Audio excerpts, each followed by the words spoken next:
All these years, and the view of the Alchemy Commission hasn't changed a bit. The tides come and go, but the ancient sea remains the same. For us Vidyadhara, there's nothing more nostalgic than our homeland. You're a Lofu native, Miss Lingsha? Yes, I grew up here, listening to the sound of waves while researching prescriptions with my mentors and peers at the Alchemy Commission. It's kind of sad, isn't it? Everything changes but somehow remains familiar. Just like you, Don Hung, I traveled far from home, and now I've returned. Seeing the familiar scenery brings back a hint of nostalgia. The view here would be even better without the ambrosial arbor. Oh, really? I think that towering tree looks pretty impressive. Even if it's impressive, it's a plague mark.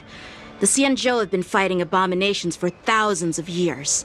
And now that the ambrosial arbor has been reborn, it's only natural for everyone to feel uneasy. Well, once a seed is planted, no matter how long it takes, it'll eventually sprout and bear fruit. In my humble opinion, the rebirth of the ambrosial arbor and the resurgence of the disciples of Sanctus Medicus were inevitable. The seed was already planted when the ancestors of the Xianzhou sought immortality.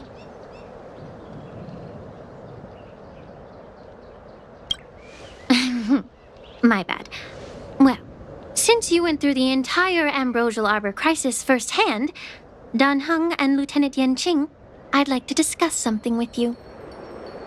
What would you like to discuss, Miss Lingsha? I was lucky enough to be chosen by the Alliance to come in and clean up all the old grime in the Alchemy Commission.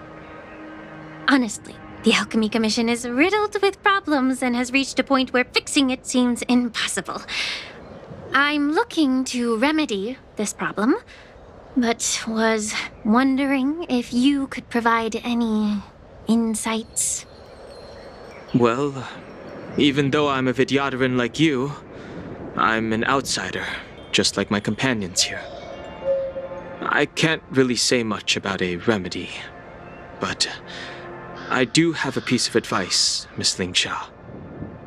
The Vidyadhara and the Alchemy Commission on the Luofu have always been intricately connected.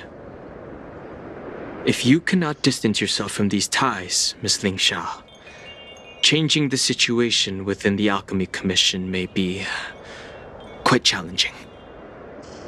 I may not know about politics, but I do know that the disciples of Sanctus Medicus have been operating within the Alchemy Commission for years. If you're determined to root them out, maybe you should discuss it with the General. I see. Thank you for your valuable insights. While the Lux Arrow from the Rainbow possesses unparalleled power to sever the ambrosial arbor, it can't sever mortals' desire to prolong their existence. Just like how the Cloud Knights can eliminate the remnants of the disciples of Sanctus Medicus, but are unable to calm the hearts and minds of the people within the Alchemy Commission. Our Xianzhou forebears knew this well, and that's why they entrusted the duty of guarding the roots of the arbor to the Vidyadhara. However, the Vidyadhara are still only mortal beings. 30 years ago, my mentor served as Alchemy Commission's Cauldron Master. She recognized the emerging undercurrents and sought to cleanse the source of the disturbance. Unfortunately, even though she was skilled in the art of healing, she didn't understand the human heart or how to eliminate the sickness lurking within the depths of the Alchemy Commission. In the end, she was framed and exiled to the Juming. I was also implicated and had to leave the Luofu. And guess who arbitrated the case and handed down the sentence? None other than General Jing Yuan himself. What? You heard it right. The ones responsible for the corruption in the Alchemy Commission are not just the remnants of the disciples of Sanctus Medicus. but even the divine foresight himself.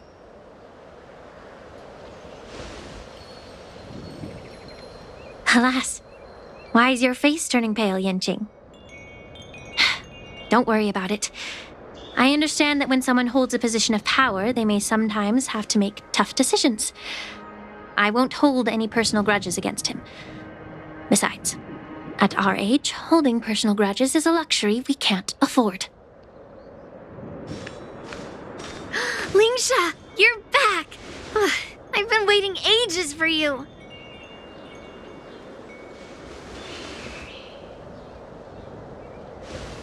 Yunli! Why aren't you with your grandpa? What brings you to the Alchemy Commission?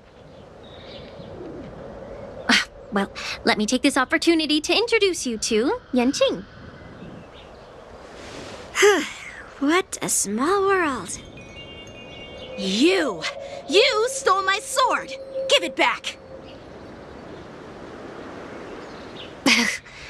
I see. Let's skip the introduction part then. Why do I keep bumping into you? Are you stalking me or something? Of course not. Unlike you, Miss Yunli, I have important things to take care of. You, on the other hand, seem to have all the time in the world to wander around without returning my sword. Grandpa used to say that a sword reflects its master. I talked to your sword, and it told me that you've been distracted. You hesitate when you should strike, and you struggle to stay calm when your sword is unsheathed. Now that I see you again, I realize your sword was right. It wasn't me who took your sword. It was you who lost focus. Do you really expect me to believe that nonsense?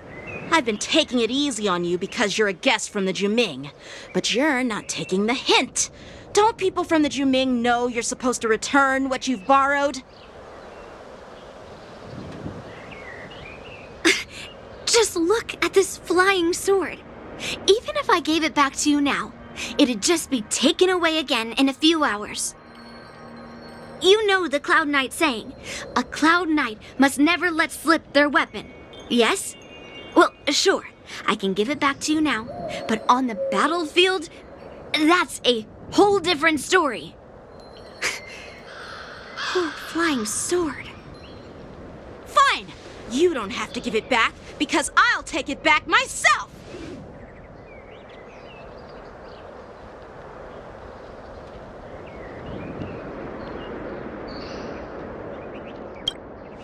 Between these two, who do you think is tougher?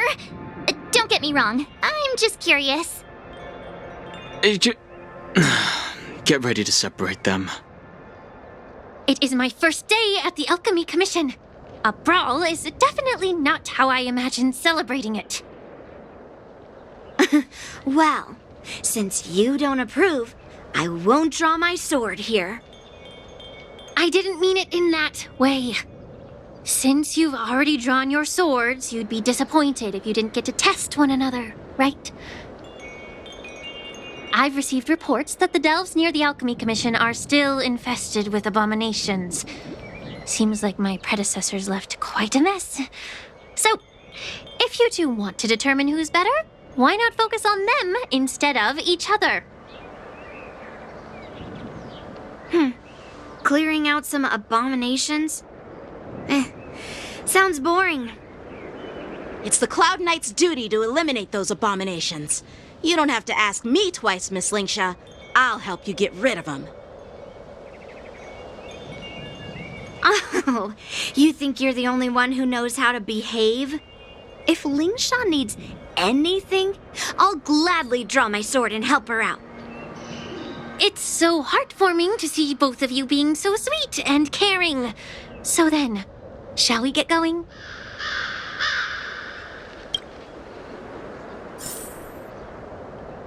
Since the disciples of Sanctus Medicus were eradicated, their experimental abominations have been festering here. If you want a contest, I'll be the referee. The one who kills the most abominations within an hour wins. Lingsha, as always. You're still an expert in making unpaid work sound so noble and grand. It's for your own good, little Yunli. While you desire to compete against each other, I don't want to see either of you getting hurt. That's really thoughtful of you, Cauldron Master. So, are you both ready?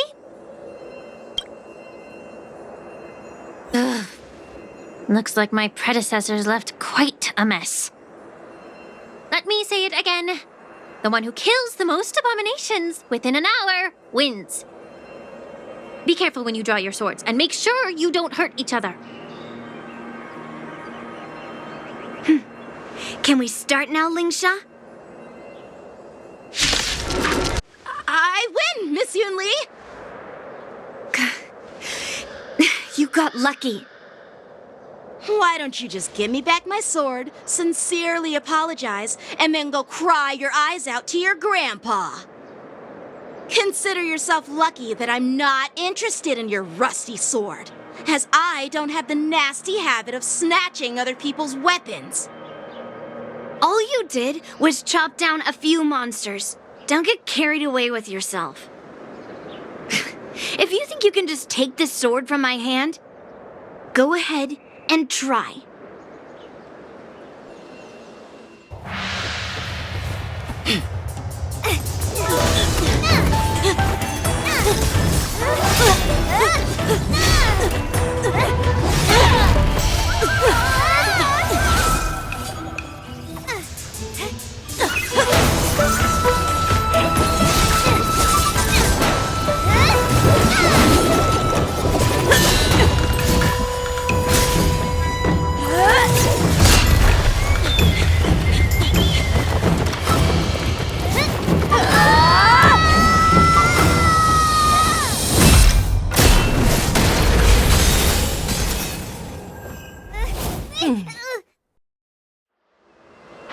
Well fought, my young friends. However, both of you have shortcomings. One of you focuses on dodging and weaving, while the other relies on brute strength, trying to take down targets with a single strike. Who are you? Me? I'm just a patient seeking medicine from the Alchemy Commission. A passerby, if you will. I thought I'd see my fill of impressive fights during the war dance. Yet here I am, able to witness a remarkable fight at the Alchemy Commission, of all places. Well, the Lawfu is never short of surprises. However, I have a small suggestion for you. Why don't you settle this dispute fair and square in the war dance's ring? That way, you can resolve your differences with a proper duel and put your grudges behind you. Grudges?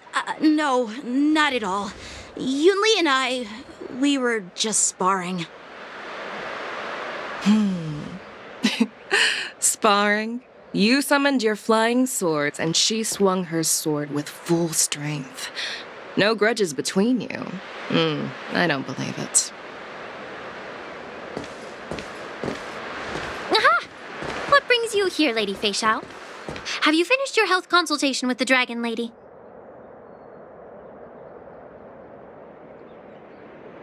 Fei Xiao? Grandpa always talks about you. Could it be that you are... The Merlin's Claw of the Xianzhou Yaoqing?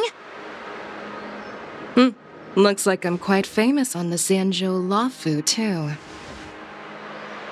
Of course. Everyone has heard of the great general. Known to all, and unbeknown to none.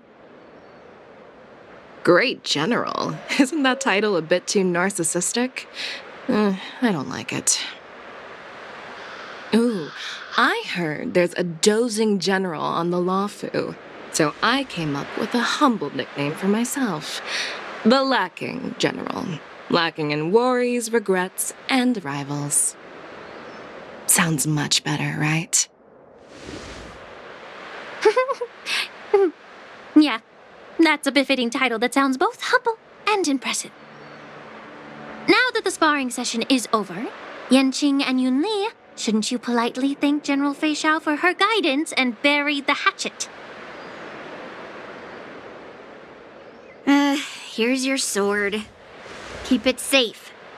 Or it might get taken away again. By the way, we haven't settled the score yet. I'll defeat you fair and square next time we fight.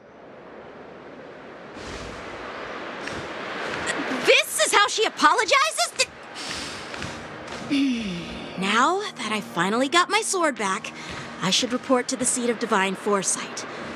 I'll take my leave, General Fei Xiao.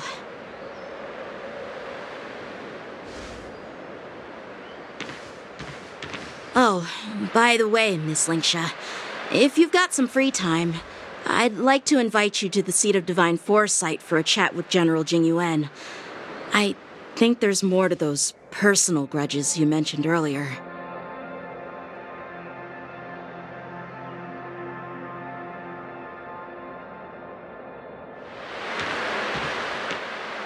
Thanks for stepping in, General Fei Xiao.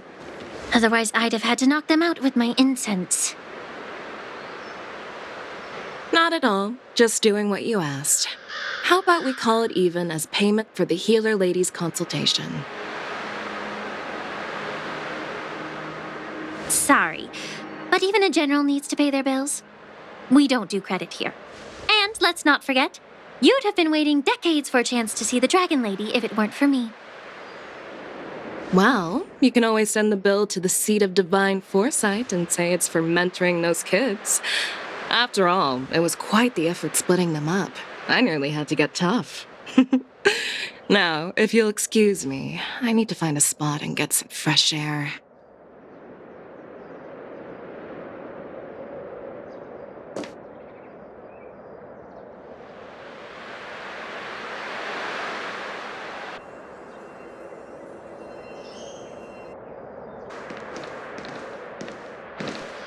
Back already? You've met with Jing Yuan and wandered around for a few hours. So, what do you think? It appears that the Divine Foresight is using this war dance as a show of strength to convince everyone that the Luofu is prospering after the Ambrosial Arbor crisis. But... I know you're going to say but, right? But the influx of people attending the war dance is like a breeding ground for disorder and rumors. One wrong move, and the Luofu could be in a world of chaos. The Cloud Knights on the streets remain vigilant, so at the very least, General Jing Yuan is aware of this. As for other matters, I'm unable to say. I'd prefer to be excused from future meetings with generals. I'm just a military healer. And now all of a sudden I'm thrust onto the center stage having cordial chats with two generals? My work doesn't lend itself to being in the limelight either. Just stop whining. At least you're in one piece, right?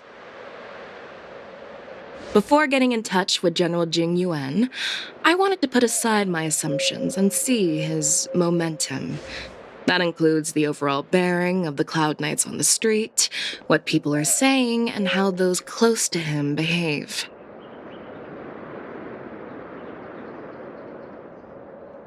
The might of an army dwells not within its pawns, but within the force of its collective momentum. Recognizing this fact reveals the true measure of power. Thanks for enlightening me, General.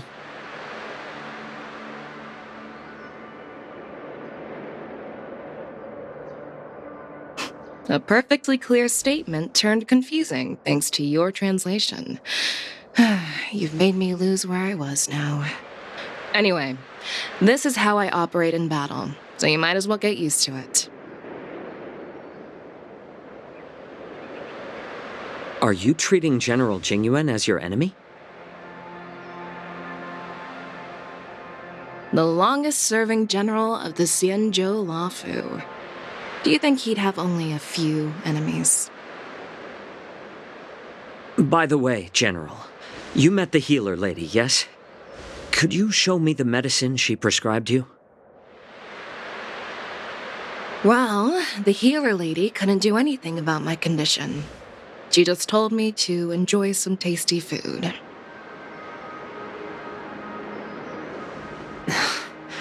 So not even the famed healer lady could help?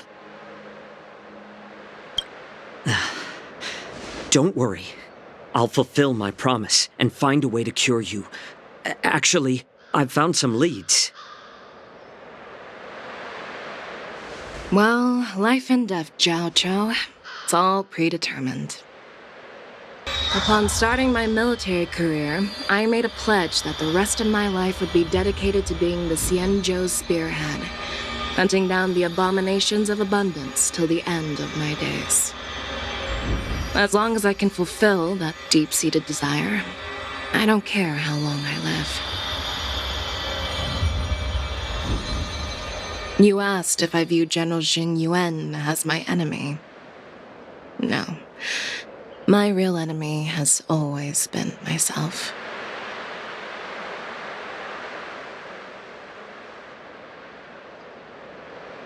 Enjoy some tasty food. So, what's for dinner tonight? Jeez. You really know how to read the room, don't you? You guys figure it out for yourselves. I'm due to catch up with an old war friend I've not seen for quite a long time.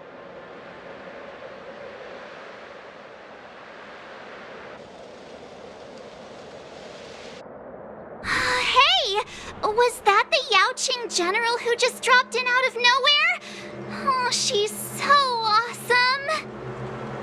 I mean, when Yun Li swung that massive sword, she just casually blocked her attack with ease. Mine too. Yeah. But to go up against Yun Li is quite impressive, you know? That aura of heroism and grace. It almost makes me want to learn Xianzhou swordplay. You think so too, right?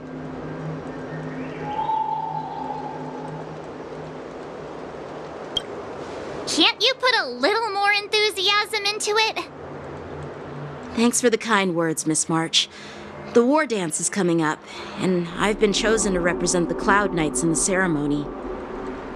I've had my fair share of defeats lately, and even though I know there are always more skilled sword masters out there, seeing General Fei Xiao's skills today has made me feel a bit uneasy again. Don't underestimate yourself. After all, generals won't fight in the ring during the war dance. Just remember the state of mind you had when you single-handedly took on me and Blade, putting life and death aside. With that mindset, you can prevail against most challengers. I see. Thanks for the advice, Master Dan Heng. By the way, now that today's events are over, General Jing Yuan wants to invite all of you to the Seat of Divine Foresight. He has something important to discuss. I bet it's about how to deal with the generals from the Yaoqing and the Zhuming.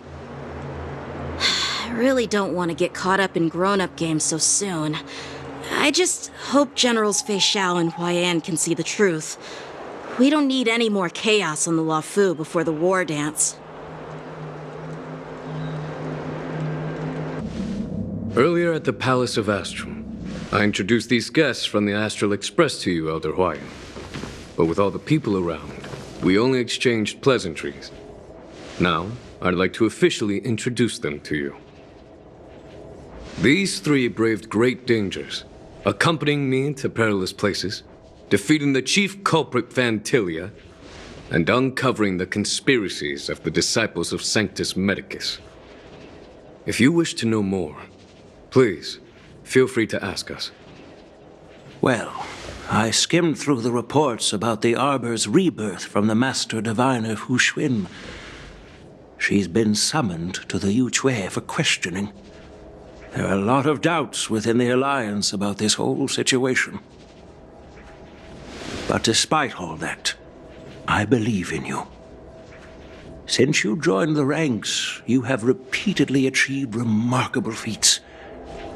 After the High Cloud Quintet each went their separate ways, despite the many criticisms within the Alliance, the Marshal still stood firm against the dissenting voices and entrusted the Lawfu to you. Over the years, you've served the Alliance with loyalty and wisdom. You've taken down abominations in Thalassa, rescued the Xianzhou Yuchue from a siege, and destroyed the demonic planet summoned by the denizens of abundance. I still remember those battles vividly. There are fools who doubt your loyalty. They're happy to see the divine foresight fail because it gives them some kind of sick satisfaction. They haven't achieved anything of their own, so they feed off the failures of others. But I've seen enough failures in my time, and I want to believe that your loyalty has never wavered. So, General Fei Xiao of the Yaoqing is the only one investigating the Ambrosial Arbor crisis on behalf of the Alliance? No. I am too. This old man's words always catch me off guard. The Marshal ordered me to come to the Xianzhou Lawfu, but the document only says, attend the war dance and listen to Fei Xiao's questioning. The Marshal is well aware of Jing Yuan's purpose in holding the ceremony and understands the situation he is facing. She mentioned it because she believes both issues are important. Thanks for your kindness and sincerity, Elder Huayan. But is it appropriate to tell everyone here about the Marshal's orders? By introducing the Express's witnesses to me alone, aren't you aiming to discern the intentions behind both my actions and Fei Xiao's, and whether there's any discord between us? Well, since I'm being open and honest with you, I encourage you young folk to do the same. As for the Ambrosial Arbor crisis, all I need to do is listen. General Fei Xiao will be the one asking the questions. To be honest, I'm more concerned about the timely start of the war dance. Oh, by the way, I've prepared a gift for the war dance.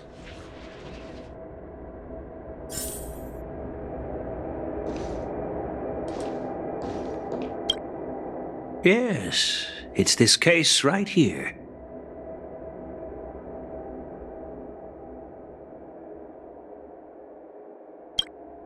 There will be numerous contests and celebrations during the war dance, and the main event will be the Ringmaster's Challenge. The host will dispatch a skilled warrior to take on challengers from all over the cosmos, showcasing the excellent martial arts of the Xianzhou Lawfu. When you mentioned that the Astral Express would be attending the ceremony, I thought the High Elder of the Lawfu would be the Ringmaster. You humor me, Elder Huayan. The healer lady is just a young lady who knows nothing about martial arts. How can I assign her as the ringmaster? I'm no match to you when it comes to joking. What's this box for? Why don't you open it, General Huayan? This sword case is intended for the War Dance's award. It's empty now. But in a few days, a precious sword will be delivered and stored inside. I don't mean to boast about our skills, but this sword represents the pinnacle of the Zhu-Ming's craftsmanship. It has a legendary history, full of heroic tales from foreign lands, tales that are too detailed to be summarized in just a few words. Since the delegation delivering the sword hasn't arrived yet, I'll just leave the case here for now. I've been wondering who would be worthy of such a sword. And then it hit me. I can award it to the champion of the Ringmaster's Challenge. The ceremony's champion is sure to be a perfect match for the sword. Moreover, I hear that Yan Xing is an excellent swordmaster. and that he will be representing the Lawfu as the ringmaster, so it seems like a perfect gift for him. Thank you for your generosity, Elder Huayan. If you want to give me a sword, just say the word, Grandpa. No need to beat around the bush. You've got confidence, my girl, but I don't think you can best Yanqing. I know you're all about swords, Miss Yunli. It's just a shame that it's the sword that ultimately chooses its rightful master. Yeah, and even if someone gets their hands on such a precious sword, it'll probably end up in someone else's. The outcome of our duel at the Alchemy Commission is still up in the air.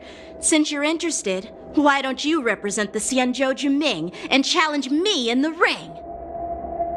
That's exactly what I had in mind. Nobody knows who's gonna come out on top. It could be me, could be someone else.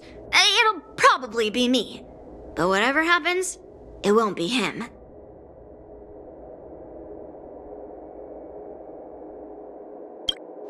Not to be rude or anything, we've been watching their drama. I'm dying to find out who beats who. Quiet down. We have other guests here. I've prepared this sword to add some excitement to the ceremony, not to have you two squabble.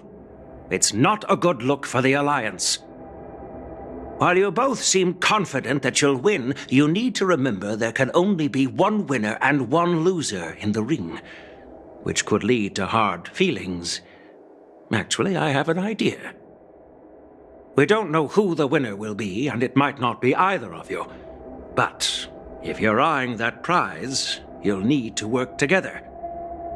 I want you to take on an apprentice who will take part in the war dance and win at least one match. How does that make sense?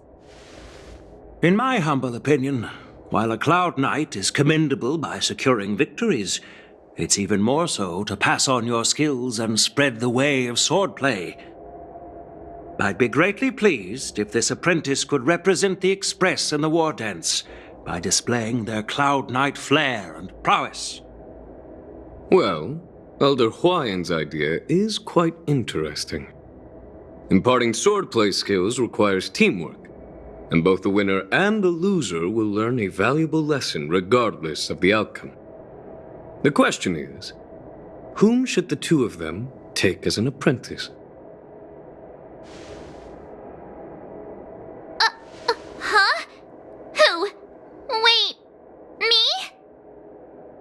I noticed just now that Miss March seemed quite interested in the outcome of your sword fight, so I thought, why not teach her the art of swordplay? Wait, are you serious, General? Why am I being dragged into this all of a sudden? I've never practiced swordplay before. I'm a total newbie. You really think I can learn it?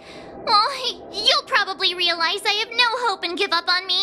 And that'd be so embarrassing.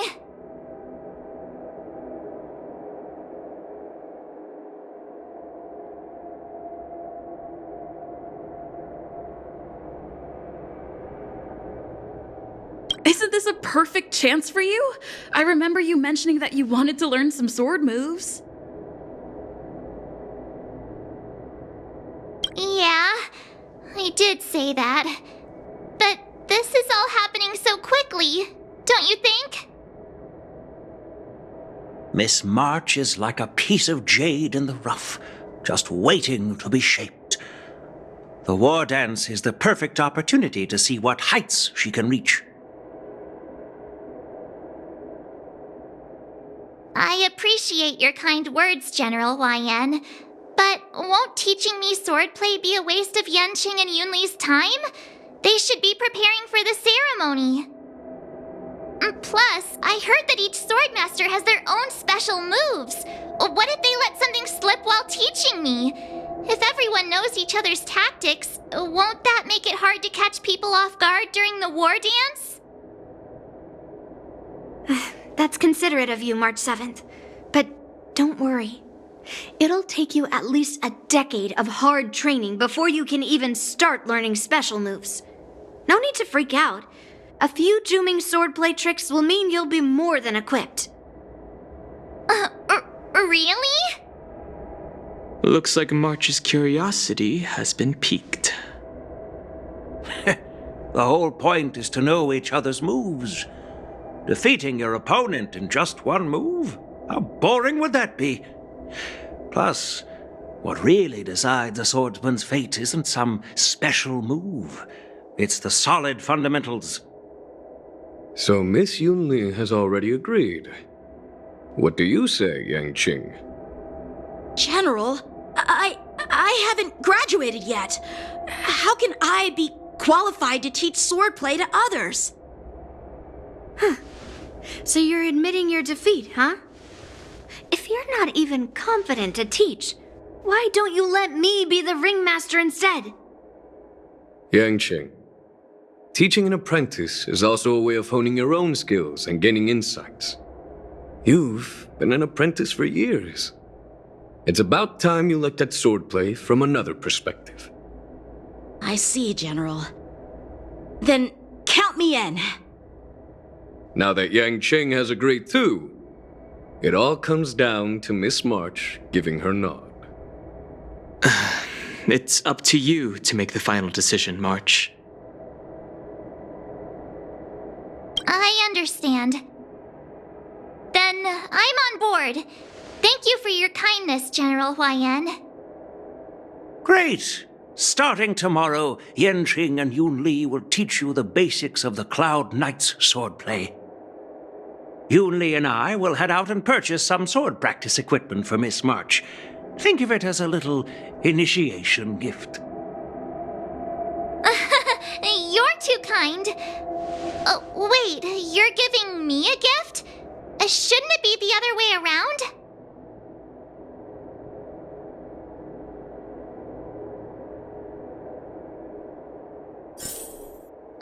General Huayan's gone.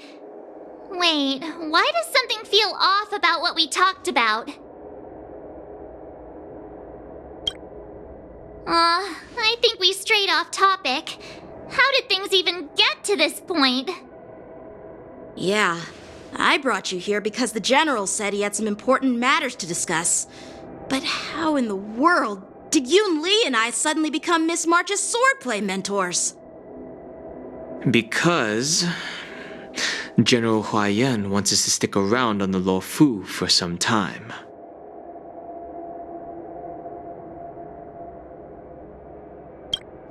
But from his point of view, we're no different from all the other tourists who may leave at any time. Since the crew's actions were mentioned in the Luofu's operations log were given to the Alliance, he probably wants to see firsthand if we're as capable as the report claims, or if we're just some made-up excuse to save face.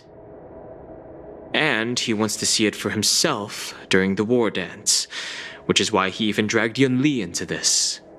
What began as a simple contest between two swordmasters has now evolved into you two collaborating to mentor March. Elder Huayan is still that tricky general who likes to give everyone a headache. My apologies. Truth be told, I invited all of you to the ceremony because I wished for you to act as my witnesses. Now, I apologize for not disclosing this information earlier.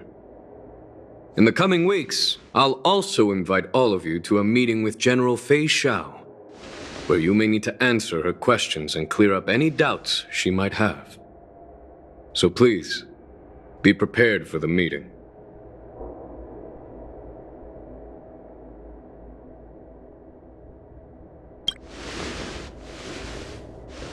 Don't worry, General.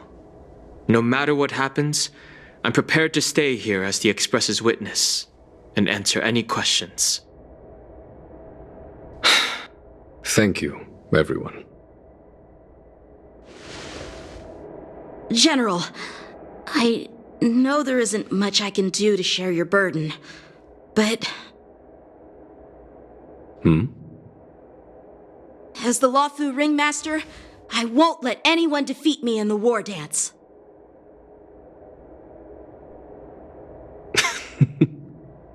I know.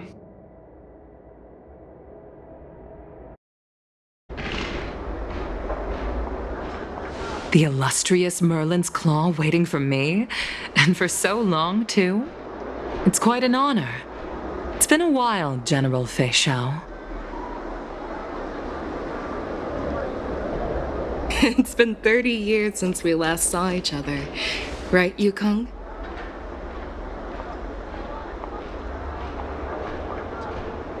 Yes, back then you were the vanguard of the Yao Qing's Verdant Knights, and I was a pilot of the Law Fu's Rainbow Orbit Fleet. Who would have thought that upon meeting again, you'd be a general, and I'd have given up flying? Really does feel like a lifetime ago.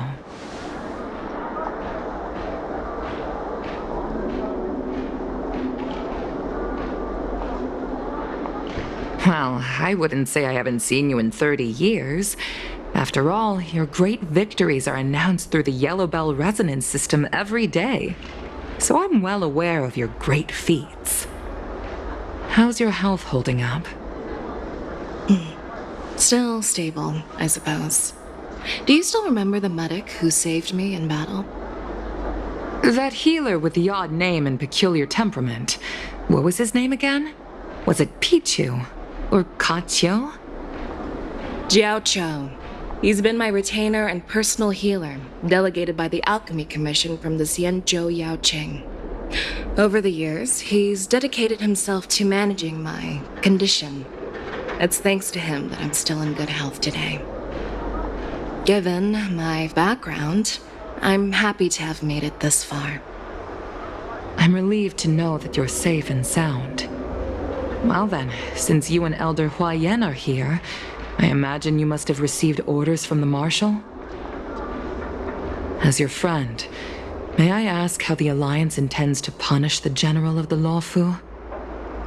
The Arbor's rebirth has frightened the elders who lurk behind the scenes. They fear the resurgence of abominations, much like what happened 30 years ago. Although the report from the Lawfu explained all the details, we don't know if the Ruin Legion really invaded, or how exactly the Stellaron Hunters and the Astral Express became involved. This puzzle has many missing pieces. As you know, the fugitive Jing Liu, who mysteriously disappeared many years ago, has resurfaced. This time, she has brought along an Outworlder and a coffin, claiming to offer the Marshal a method to fight against the Eons. The Lawfu Preceptor has also leveled accusations against Jing Yuan for neglecting the Alliance's principles. She asserts that Jing Yuan enabled the exiled Imbibitor Lunae to re-enter the Lawfu, thereby unlocking the lunarescent depths within Scale Gorge Waterscape, which in turn disrupted the Vidyadhara's dutiful watch over the Ambrosial Arbor. It is for these reasons that I have come here to the Lawfu today. Well, duty calls. Perhaps I shouldn't have mentioned all of this to an uninvolved person, but since we once fought together, I didn't want to keep you in the dark. Perhaps pretending you didn't hear any of this would be for the best. I understand. I'm sorry. I was out of line. I know I shouldn't be defending General Jing Yuan right now, but, well, you know how I am. The Lawfu has enjoyed centuries of stability since the end of the sedition of Imbibitor Lunae, much of which can be attributed to General Jing Yuan's masterful strategizing.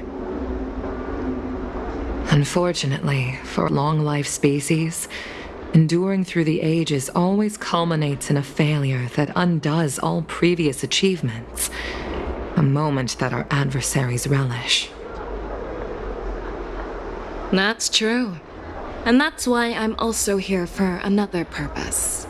To visit Hule. Hule? You mean that Hule? The Borisin warhead? The same Hule who has been imprisoned in the shackling prison for over 7 centuries? The nemesis of the Foxians who will never be forgiven and shall be imprisoned until the end of the cosmos. I can't quite remember the exact wording, but yes, the very same Hule. Usually, only emissaries from the Xianzhou Yaoqing Skyfaring Commission visit him once every century. Why do you have to visit him now, of all times? The Foxians and the Alliance made a pact to combat the abominations, aiming to achieve justice and free their kin. That werewolf monster is to be forever imprisoned in the dark recesses of the Shackling prison, facing unending retribution. Given the situation on the Luofu, those on the Yaoqing are concerned about Hule's imprisonment. I'm afraid that the routine visit every century is no longer sufficient to ease their concerns. That's why I was sent here, to reassure them. It's all bad news. Well, not everything. There might be a silver lining. Oh, by the way, I found some clues about the thing you asked for. Tell me more. The Verdant Knights followed the route you mentioned and discovered the wreckage of the Whistling Flame ship. Unfortunately, there were no survivors and no cargo.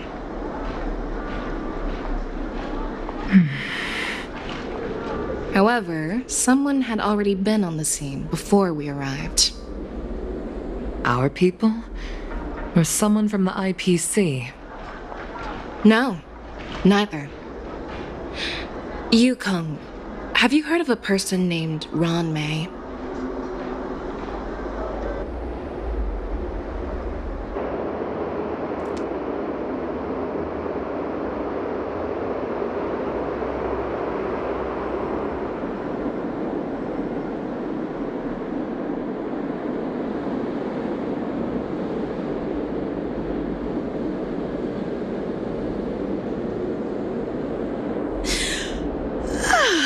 I'm still feeling sleepy. Did I oversleep? Where did March and Don Hung go? There you are!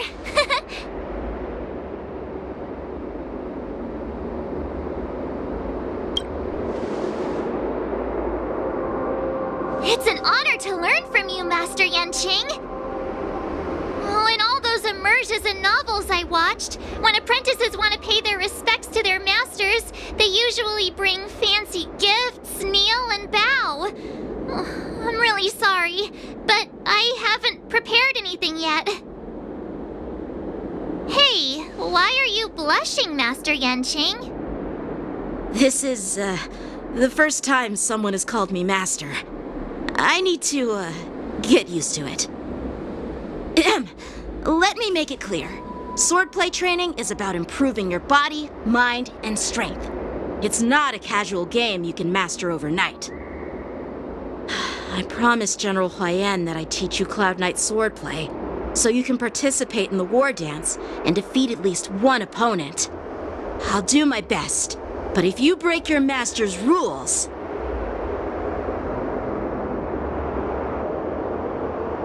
Fine.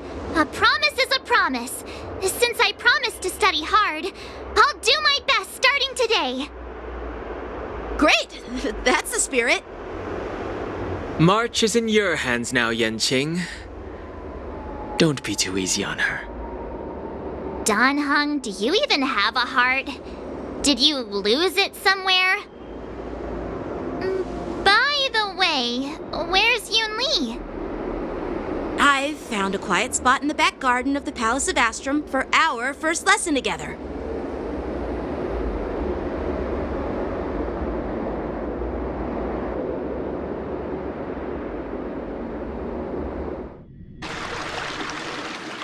Seriously? It's the first day and you two are already late? Why is everyone on the Luofu so laid back? So disappointing. Master Yun Li, you're already here. Sorry for keeping you waiting.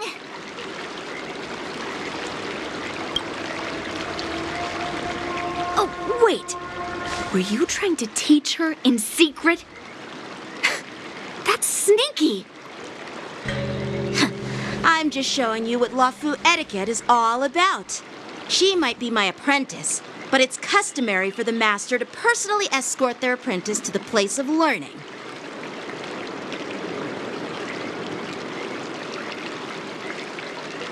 As the host, I'll be teaching Miss March the essence of Luofu swordplay, after which she'll emerge victorious in the war dance ring. You won't be complaining about Luofu swordplay then.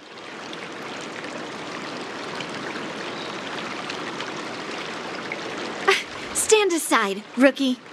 Let me show you how we Ju-Ming swordmasters treat their apprentices. Quickly, over here, Miss March.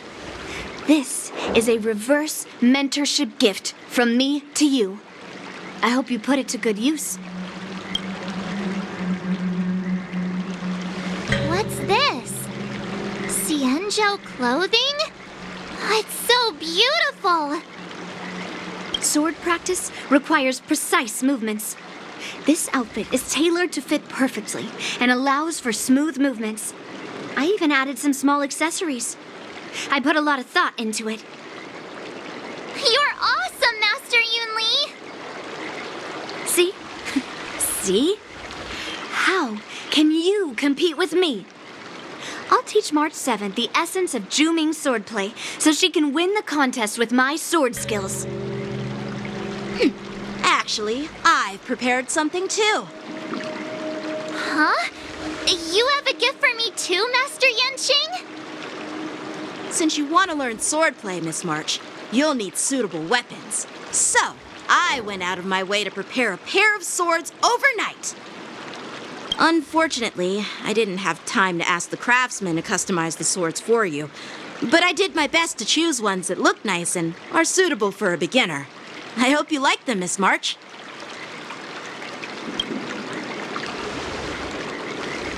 Thank you, Master Yanqing! Bet you didn't see that one coming, did you, Yunli? The real competition is just getting started. I'm so lucky to have two great masters. But why does it feel like things are getting a bit weird?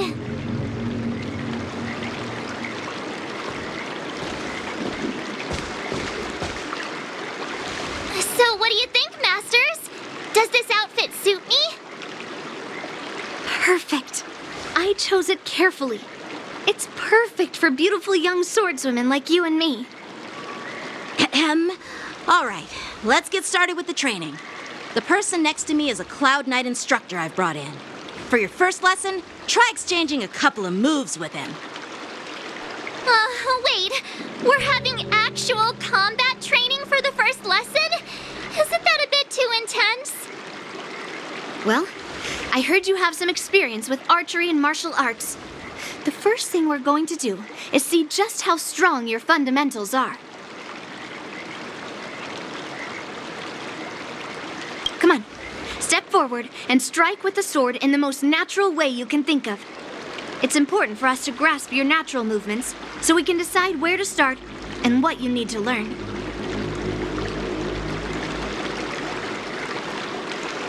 If you're ready, let's begin. Okay.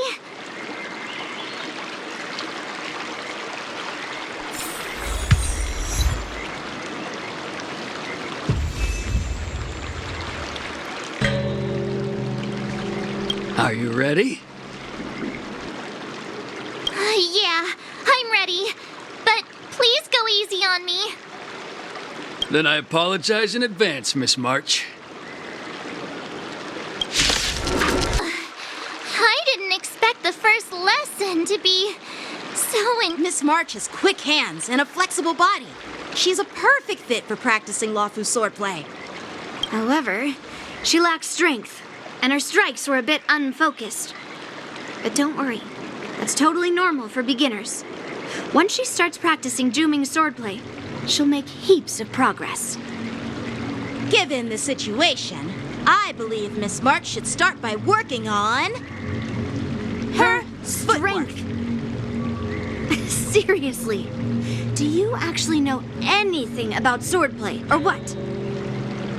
I could ask you the same thing. Dual swords require agility.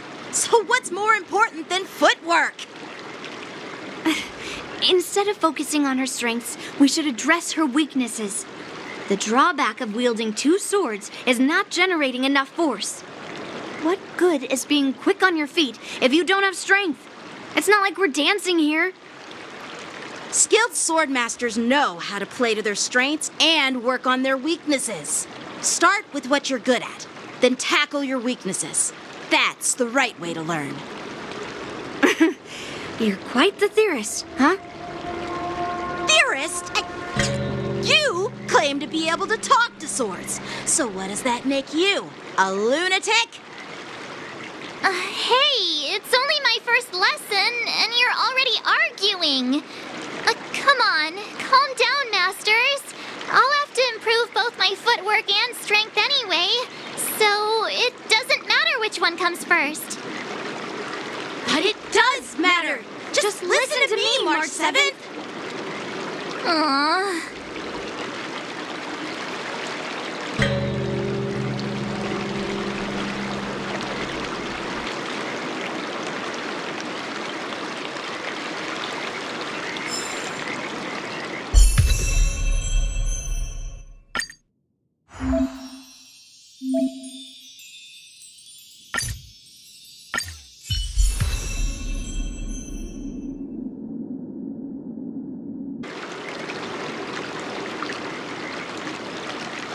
Dear Himeko, Mr. Yang, and Pom Pom, we're all good here on the Xianzhou Lafu, so no need to worry.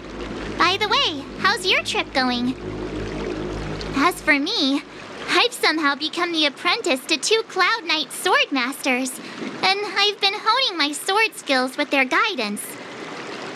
One of them is Yanqing, the boy we've all met before.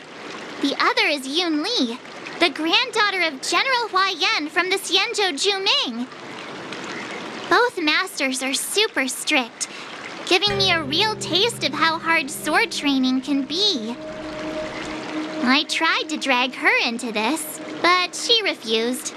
Then I tried to rope Dan Heng in, but Master Yanqing wouldn't have it. Still, I didn't let the difficulty get to me. In just a few weeks, my sword skills have improved a lot. Both my masters think I have unique talents in swordplay and are literally fighting each other to teach me their skills. Thanks to their guidance, I've actually made some progress. When I get back to the Express, I'll definitely show off my skills and impress you all. Looking forward to your reply. Yours, March 7th.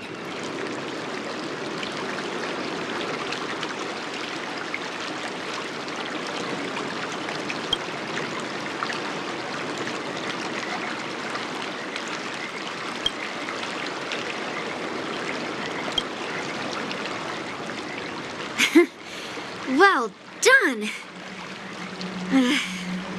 Let's call it a...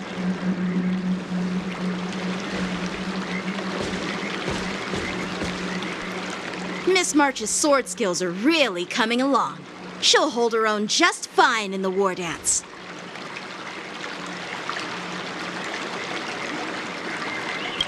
Perhaps I might have a shot at beating both masters in the ring?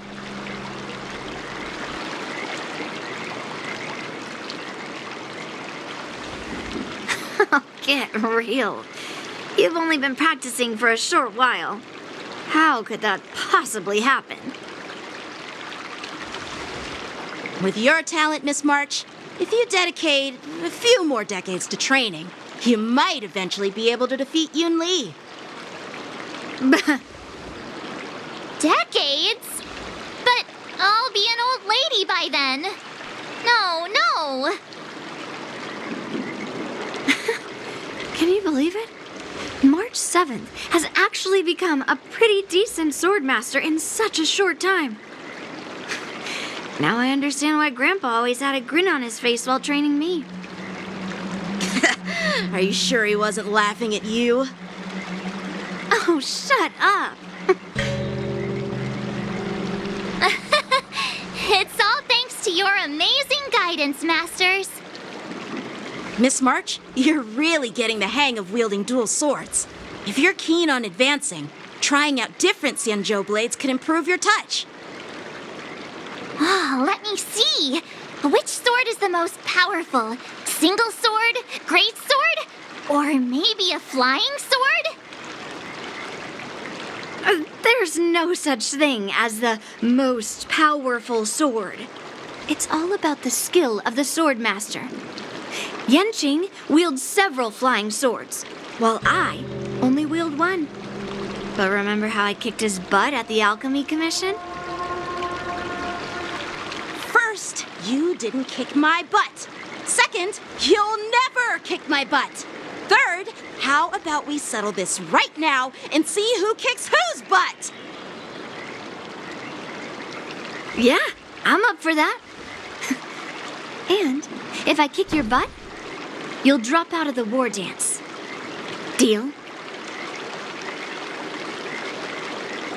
Why are you two arguing again? I thought things had been improving between you lately. There was talk that the leading disciples of the Law Fu and Zhuming generals were supposed to face off in the war dance, but for some reason, they suddenly teamed up to train an apprentice of their own. Turns out the rumors are true.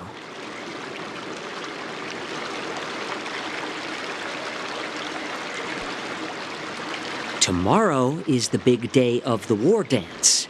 Shouldn't you two be focusing on honing your skills instead of teaching swordplay here? You're... Oh, that's right. You're the pink-haired fox from the Yaoqing.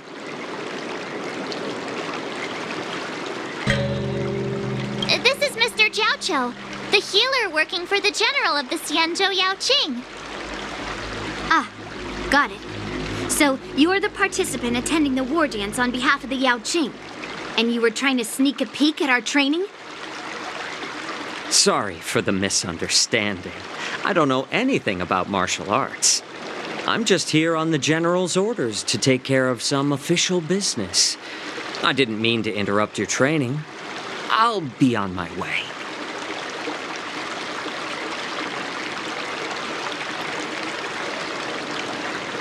If you know nothing about martial arts, why were you smirking earlier?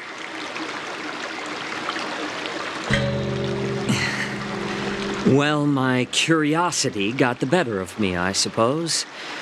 When I heard Miss March's pondering about what to learn, I couldn't help but wander over.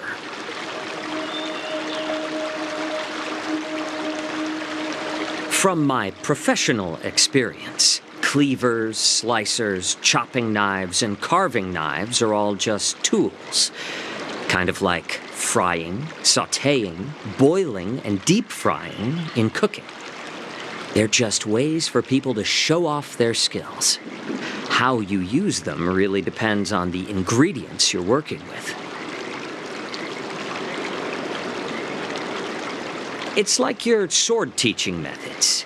If you align your ingredient, in other words, your apprentice's natural tendencies, with the right cooking method, by which I mean the teaching method that best suits her, she'll make double the progress in half the time. For example, golden eggplant tastes best when fried, cloud peppers when stir-fried, and yellow boulder beef when simmered. It's all about discovering the nature of the ingredients. Apprentice. All this talk about food is making me hungry. Aren't you a healer? Why are you talking about food? Well, it's just a metaphor. The medicinal school I follow on the Xianzhou Yaoqing is called the Ranja School, that specializes in food therapy. So it's only natural that I know a thing or two about cooking. So, you're the general's cook? I'm a healer. But anyway, a cook who isn't interested in health doesn't make for a good advisor. Fine. Call me a cook if you want. Seeing the way you're looking at me, it's obvious you think I'm just some feeble academic who likes to blabber on about martial arts. But, in reality, I know a thing or two about killing. After all, the art of healing inherently encompasses both life and death.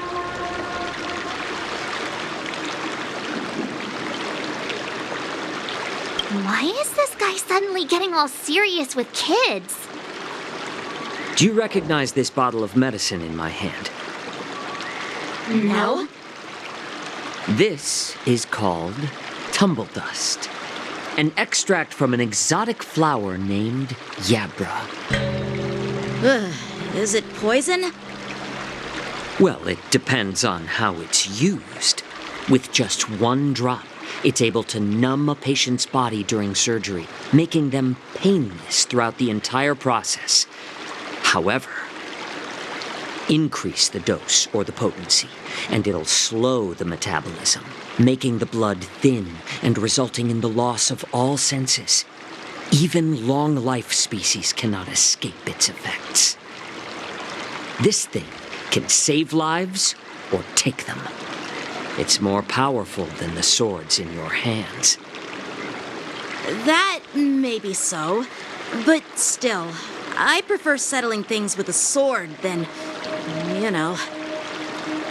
Huh. Looks like I did get you all wrong. You're not a feeble scholar, but a sinister and despicable one. Hey, why the insults all of a sudden? I'm just sharing some medical knowledge here, not persuading you to poison anyone.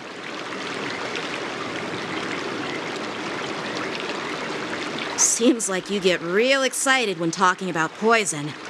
I can't tell if that's an honorable thing or sinister.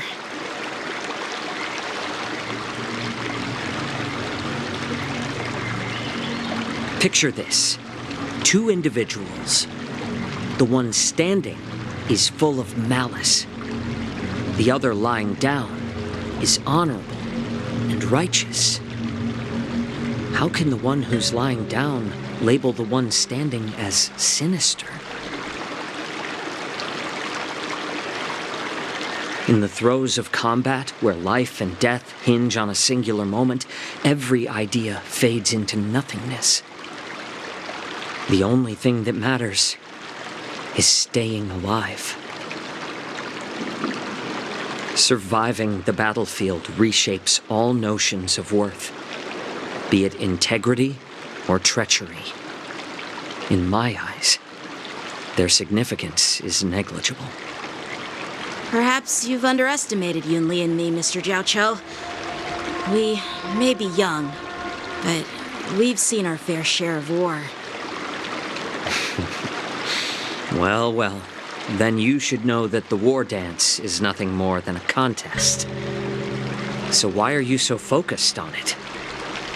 When I was appointed as the ringmaster for the war dance, I asked the general, we Cloud Knights are supposed to charge into the fray and slay enemies. Why do we have to swing swords in a ring just to please an audience? And this is how the general replied. To unsheath your sword in a ring is no different than on the battlefield, as your sword reveals the might of all Cloud Knights. The war dance is the perfect chance to showcase martial virtue and forge alliances from all over the cosmos. When we unsheath the sword without drawing blood, we not only display our might, but also the martial virtue of the Cloud Knights. That's quite an insightful statement, Yanqing. Well, my apologies for being so short-sighted. I've been on the Luofu for quite some time, but I haven't had the chance to see the ceremony venue for myself yet. Hearing you speak so highly of it has piqued my curiosity. Would you mind showing me around? You want to see the Sky Splitter ship where the war dance will be held? Let's go! I bet Yunli and Miss March haven't seen it either, right? Well then, I'll give you all a tour.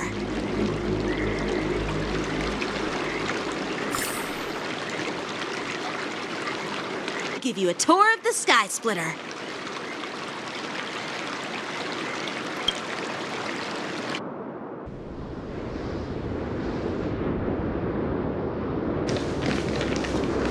Looks like a lot of other visitors have also come to catch a glimpse of the Sky Splitter.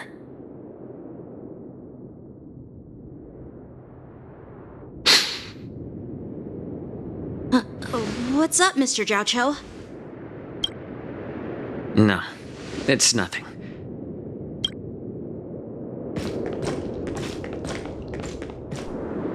Do you see that airship in the distance? That's the Sky Splitter, the venue for the war dance ceremony. It doesn't look all that impressive from this distance. The Sky Splitter is actually a decommissioned Luofu military vessel. People aren't allowed on board until the war dance officially commences. Tomorrow, when the bell rings and the ceremonial cannons roar, I'll be there representing the Cloud Knights of the Xianzhou Luofu, standing in the ring, ready to take on challengers from all over the cosmos. Since I was a kid, I've been training in swordplay and the art of war under the general. Every day, I'd swing my sword 10,000 times, and then thrust it 10,000 times, repeating the process over and over. I understand that I'm not like other kids. I never envied the toys and freedom they all had. I never found sword practice boring or hard. Even in the thick of battle, facing down savage abominations, I never felt scared. Each day, I could feel myself getting stronger and stronger, and I racked up countless victories. It's the best feeling in the world. But then, I faced a really tough opponent. And just one slash shattered my confidence into 1,000 pieces. That's when I felt true fear for the first time. Maybe that's what Mr. Jiaoqiu meant by life and death hinge on a singular moment. Every idea fades into nothingness. After that, I had to pick up the pieces and try to put myself back together. But no matter how hard I tried, I couldn't seem to find my old happy self again. I often ask myself, why do I wield my sword? If defeat is inevitable, why do I continue to fight? Is it to reclaim the joy of victory? To meet the general's expectations? Or to secure my honor among the Cloud Knights? While the general could teach me the art of swordplay, he couldn't teach me why I should keep on going. He said the reason must come from within myself. I've been struggling to find that reason. But after talking with you, Mr. Jiaoqiu, I think I already have that reason in mind. As a member of the Cloud Knights and the General's apprentice, I've had a weight on my shoulders. And I know there's still more to shoulder. But when I wield my sword, it feels like I'm letting go of everything. I love the feeling of giving it my all, facing any obstacle in front of me, pressing forward. That's why I wield my sword. Oh, Yanqing. So young, yet so grown up. By the way, how old are you exactly? Age doesn't really matter.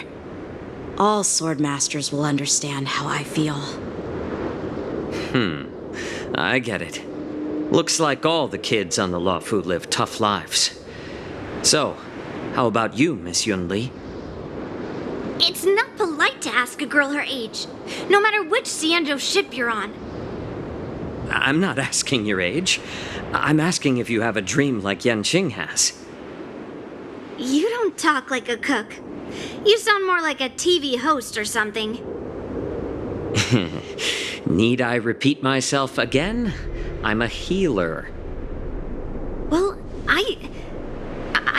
have a dream like Yanqing does. The only reason I'm participating in the Ringmaster's Challenge is because I made a promise to my grandfather that I'd win the precious sword he's contributed to the war dance. Sounds like that mind of yours is just filled with swords. I bet you've got nothing better on your mind. My father was a craftsman on the Xianzhou Juming. Because of his foolishness, many innocent people fell victim to the cursed swords he forged. Since I was a kid, it's been clear to me that not everyone deserves to have a weapon in their hands. Giving them a sword is no different than being cruel to the innocent. So, whenever I come across someone unworthy of a sword, I can't help but want to take it away from them. Given that Yanqing is the war dance ringmaster, I'm stepping up to challenge him. To ensure the precious sword doesn't fall into the hands of an unworthy master. Hey, what do you mean by an unworthy master?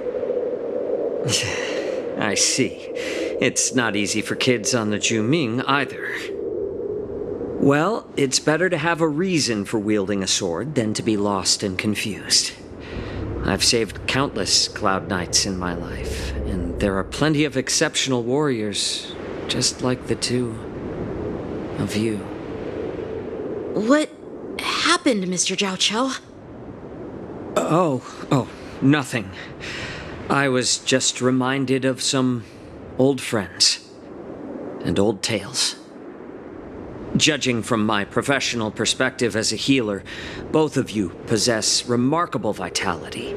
Your energies flow like raging fires and mighty gales. The upcoming fight will definitely be impressive. Well, we've seen the Sky Splitter and toured the Stargazer Navalia. I guess it's time to say goodbye for now. What? You're leaving already? But you haven't asked me about my dreams. I've been working hard too, you know. It's getting late, Miss March. Unlike you lot, I'm a grown-up bound by responsibilities and duties. The tasks entrusted to me by the General won't complete themselves. By the way, Yanqing, is it normal to have so many people wandering around in an automated area like the Stargazer Navalia? Actually, this is a restricted area. But since you're all guests, I made an exception, so you could take a look around. I understand. Well, I'll take my leave. I wish you both the best of luck in the ring tomorrow.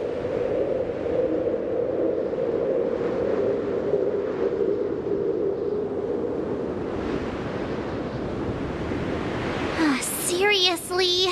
I just spent so much time thinking about my dream, but he didn't even ask me.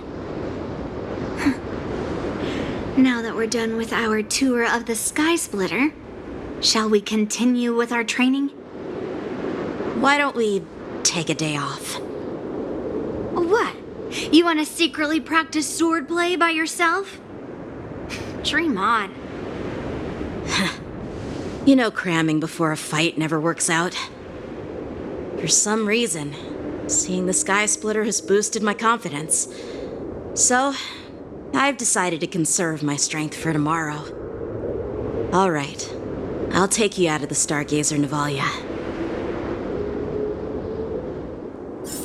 Oh, just shut up, Red Fang! This is not a beast ship. I need some time to take care of things. You willingly donned the skin of a lowly beast to join this mission, dedicating yourself to our glorious cause. And now you're telling me you can't handle it? Do you realize how many ships we need? I'm doing my best, all right? It takes time to figure all this out. When the guns go off tomorrow, all eyes will be on it. That'll be our only chance. How's that? Who's there?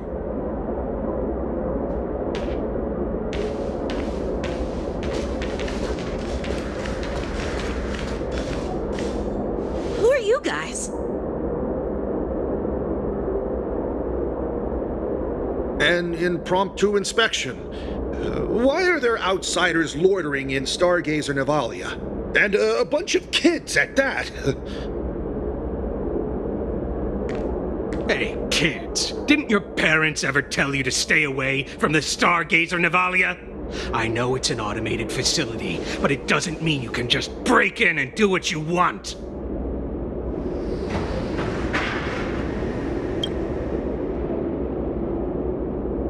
Sorry. I'll take the little ones away right now. Big sis, let's go. I want to play in Everhunt Plains.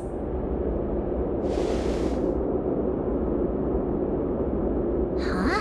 Everhunt Plains? Yeah, sure. Big Sis will take you there.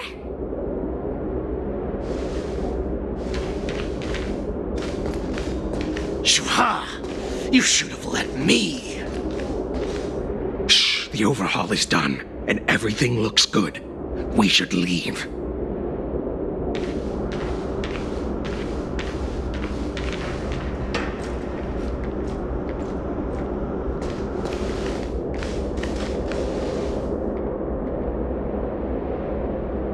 Could you repeat what you just said, Yanqing? What did I say? Big sis, let's go. I want to play in Everhunt Plains. Come on. Can't you read the room? Something is definitely off about the 3 people we just met. Yeah, anyone could see that.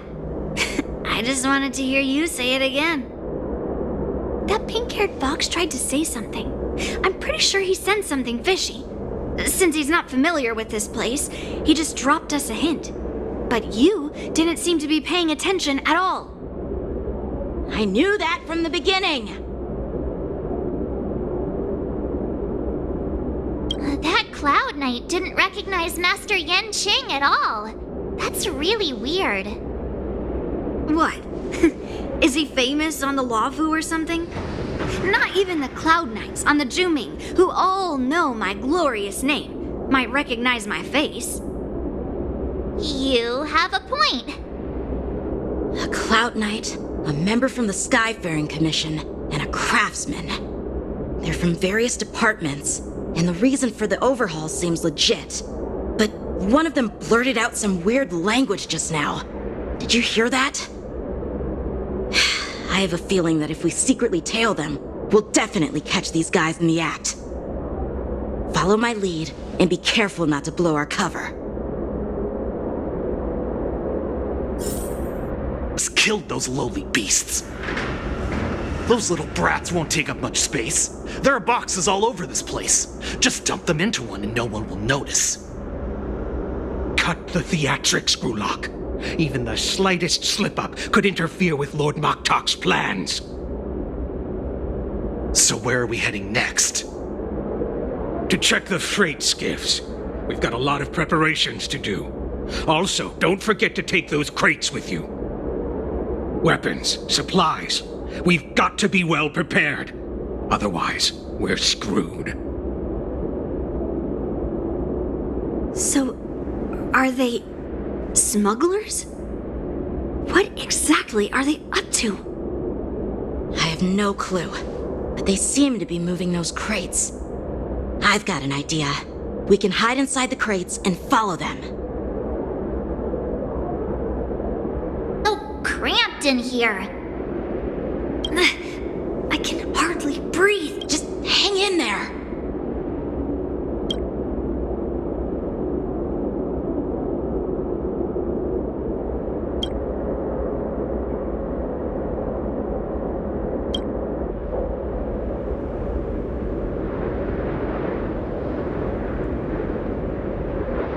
Let's just put the cargo here for now, all right? Then we'll move on to inspect the ships. Lord Moktok said that as soon as we're done, we're to board the freight skiff and leave this place. Don't worry, I've changed the shipping schedule. You two, come with me. Is it just me? I keep smelling that stench of lowly beasts everywhere we go. Don't be so paranoid. Looks like they're planning to escape on the skiffs in Stargazer Navalia. They keep talking about their plans, but where do they come from? And what do they want to do on the Xianzhou? They're definitely up to something bad. Wait, they disappeared! Let's catch up to them. So paranoid. We're running out of time. Get over here! Shuhart, I'm coming!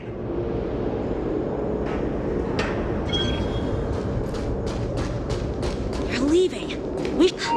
Did he spot us? Quickly, hide! I knew something was off. There's always this stench of lowly... Looks like those brats were following us the whole time. Why are they coming back? Quickly, retreat!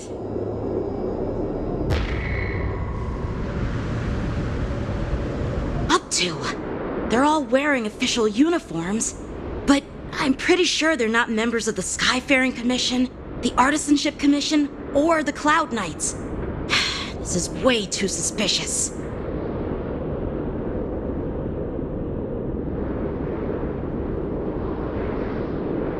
Never mind who they are. Let's just film them. That way, if they do anything bad, we'll have solid evidence against them.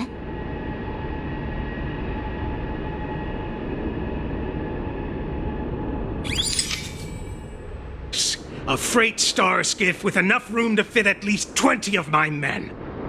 I'll let the others know and have them prepare more star skiffs. Once we're past the checkpoint, there will be beast ships waiting for us. Lord Maktak is ready. The revival of our ancient bloodline all hinges on this operation. What did he just say? Beast ships?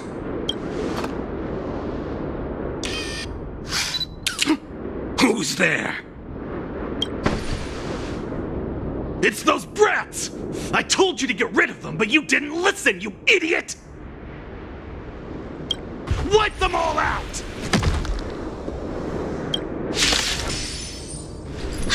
How is this possible?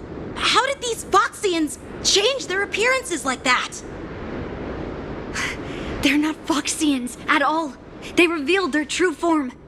They're Borisin, just like the bandits I defeated on the IPC ship.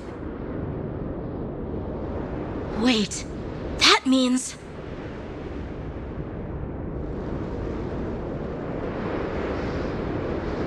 Well, how did the Borisin manage to infiltrate the Xianzhou? It's not just a simple disguise of wearing our clothing and shaving their whiskers. They're somehow able to alter their appearance to be indistinguishable from Foxians. They even have official IDs for the Skyfaring Commission, the Artisanship Commission, and even the Cloud Knights? Let me check this fake Cloud Knight's tag. Maybe it'll give us some clues. Lujun, an officer of the Patrol Defense Squad? Wait! What's the matter? I encountered a patrol officer named Lujun before. It was a few weeks ago, when we were transporting the Borisin prisoners. If they can forge official identities and move around the Xianzhou without raising suspicion... Oh no. Even worse. If you find one cockroach on the Express, it usually means... There are more Borisin hiding on the Xianzhou. I bet their plan is much bigger than just stealing information. We've got to report this to the Seat of Divine Foresight.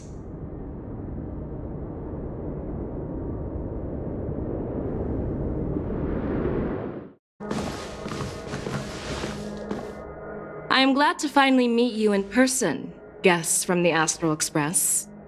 I'm Fei Xiao, the General of the Xianzhou Yaoqing. Let me introduce our guest to you. The one dressed in green. He's the reincarnation of Imbibitor Lune, and the person behind him is the newest member of the crew. I've heard a lot about you. Outside the reports from the Luofu, the Skyfaring Commission of the Yaoqing has also gathered plenty of information about both of you. I've been eager to meet you face to face for reasons that I'm sure General Jing Yuan has explained, right?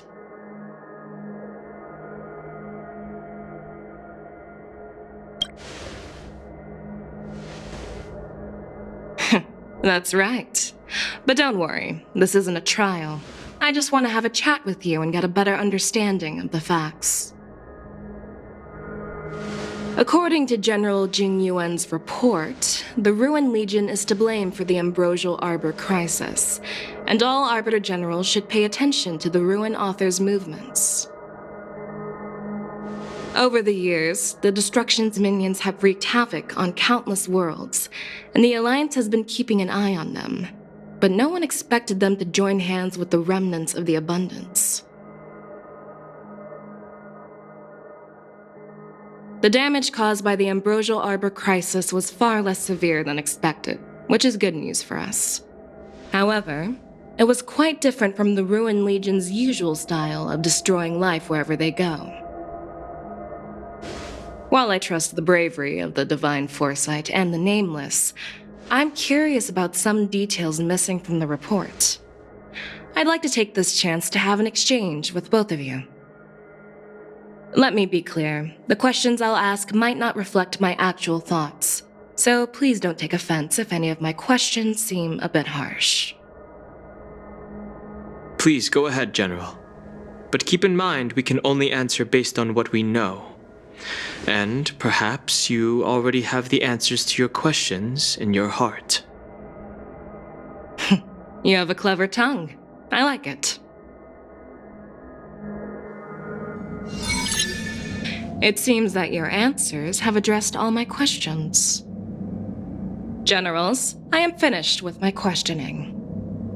So, what do you think, General Fei Shao? Have the doubts in the report been cleared up?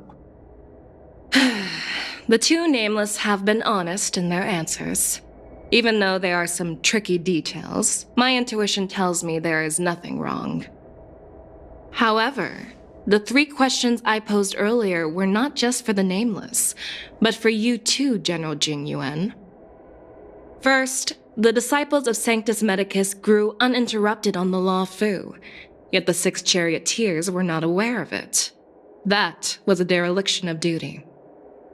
Second, you believed in the Stellaron Hunter's prophecy and entrusted outsiders to solve the crisis, even granting them access to the Plague Mark. That was a dereliction of responsibility. Third, you insist on holding the war dance right after the Ambrosial Arbor crisis, putting the Luofu back in the spotlight. That is a dereliction of wisdom. Merlin's Claw. Is this your line of thinking, or the 10 Lords? From the moment I walked in, I made it clear that the questions I'd ask might not reflect my actual thoughts. The disciples of Sanctus Medicus were deeply rooted and had been plotting for a long time. I admit it was my negligence for not noticing it earlier. As for the Stellaron Hunter's prophecy, I didn't believe all of it. But in the end, the Luofu did survive the Ambrosial Arbor crisis. So, I think it's safe to say that Elio's prophecy about the future holds some merit. And as for the war dance, do you think I'm unaware of the risks? However, risks can also be opportunities. The Luofu has lain low for too long. I believe it's time to stir up the dregs hidden in the depths and wash them away once and for all. Just as I expected from our sophisticated divine foresight. You have a way with words. I like it. But, unfortunately, ever since the report was submitted, the Alliance has been filled with rumors and speculation. Even within the Luofu, there are people accusing you of neglecting your duties, resulting in the Ambrosial Arbor's resurrection. So what are your thoughts on all of this? General Fei Shao. As a fellow Arbiter General, I fully understand the difficulties of this position. Personally, I think all these rumors are meaningless drivel. Across the sea of stars, the Divine Foresight knows better than anyone else what happened on the Luofu and the meaning behind it. Just as what happened on the Xianzhou Yaoqing recently. You mean the Xianzhou Yaoqing is also... The scouts of the Verdant Knights have sent back reports that Borisin are making trouble again. The Borisin packs that were once divided and scattered have started swallowing each other up, forming larger and larger packs. Moreover, there's an entity named Mongoose behind it all. An entity? According to the report, this entity isn't actually a Borisin. It's a woman claiming to be the messenger of the Master of Immortality. She's described as having 12 faces and 12 pairs of fangs, as cruel as poison, and as elusive as quicksand. The Borisin believe she'll give them a chance to rise again. That's Ventilia. That's right. You're lucky that I'm the one who came this time. If it were the Patina Justice or the Seer Strategist, this conversation might not be so friendly.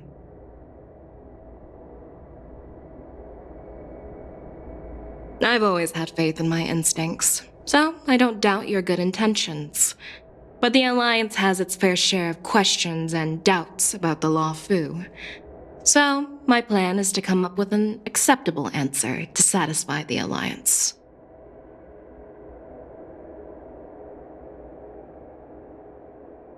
What's in this plan, General Fei Shao? General Jing Yuan, you already know what has to be done. But since you don't want to be the bad guy, I'll take care of it for you. You need the final word from the Ten Lords Commission to quell any doubts.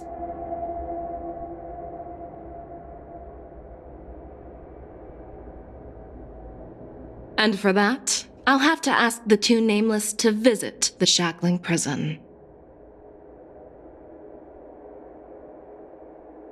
No, I'm not imprisoning you. While you're there, I'll ask a judge in the Ten Lords Commission's Interrogation Division to record a detailed testimony with the karmic mirror from both of you. We'll fill in the gaps that weren't covered in the report and silence any protests within the Alliance. I'm okay with that. Worried that I might go back on my word and keep you in the Shackling Prison? Relax. If I wanted to do that, you'd already be behind bars. Once you're done with your testimony, you're free to come and go as you please. Then, as the Merlin's Claw requests... Oh, there's one more thing. This testimony is for silencing the voices of opposition within the Alliance. But I would like to urge General Jing Yuan to listen to the pleas of the Foxians on the Xianzhou Yaoqing. So, you are here for Hule. Exactly. Hule is locked up in the Luofu's Shackling Prison. Since he is the broodlord of the Borisin, I want to transfer him onto the Xianzhou Yaoqing and imprison him there.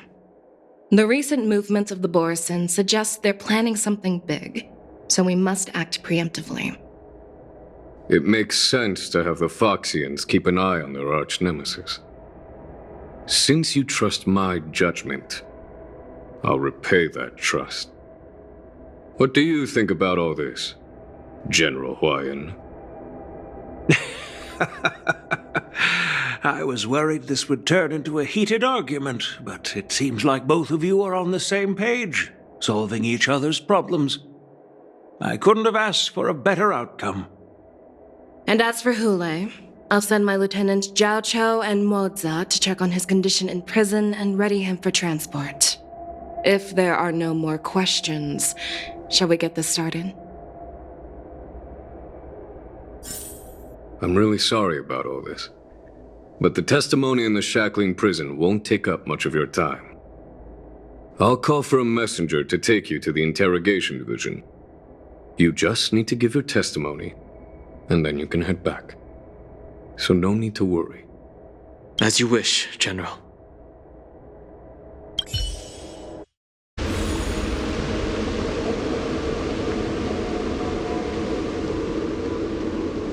As General Jing Yuan requested, everything is prepared for your arrival, and I am here to receive you. The judges at the Interrogation Division also know your purpose in coming.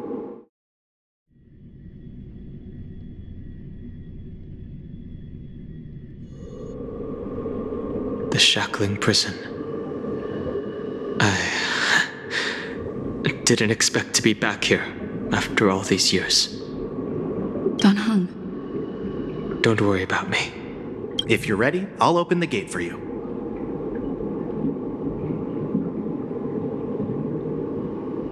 Exactly. Please come on in, dear guests.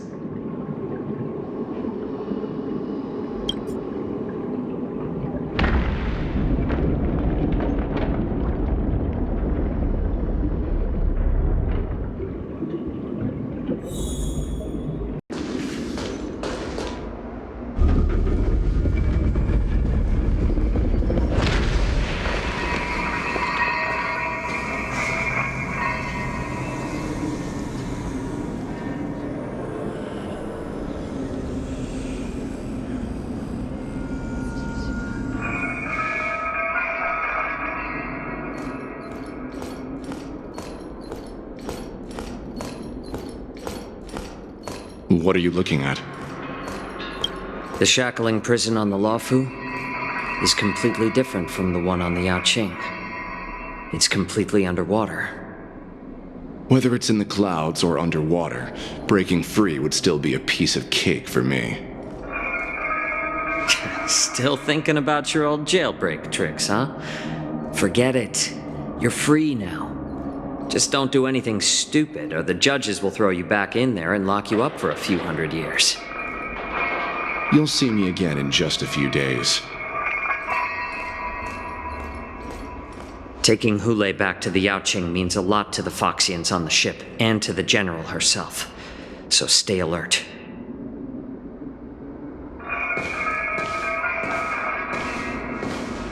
Guests, my name is Shui Yi, and I'm here on orders from the Incarceration Division of the Ten Lords Commission. We're Jiao Chou and Moza. General Fei Xiao sent us to extradite the Borisan criminal Hule to the Yaoqing.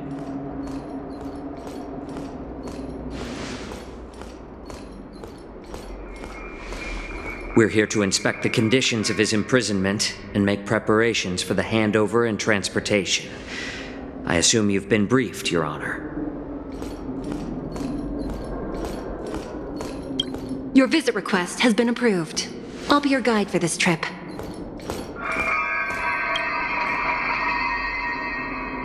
Prisoner Hule, the warhead and brood lord of the Borisan abominations of abundance and the arch nemesis of the Foxians, is responsible for 2,123 wars of aggression and countless associated crimes. Due to his heinous acts, he has been imprisoned in the depths of the shackling prison and subjected to the punishment of the Forest of Swords until the end of time. He shall never be pardoned. No need to repeat his crimes and sentence, Your Honor. He is the greatest enemy of us Foxians. The stories of his atrocities are used to terrify our children.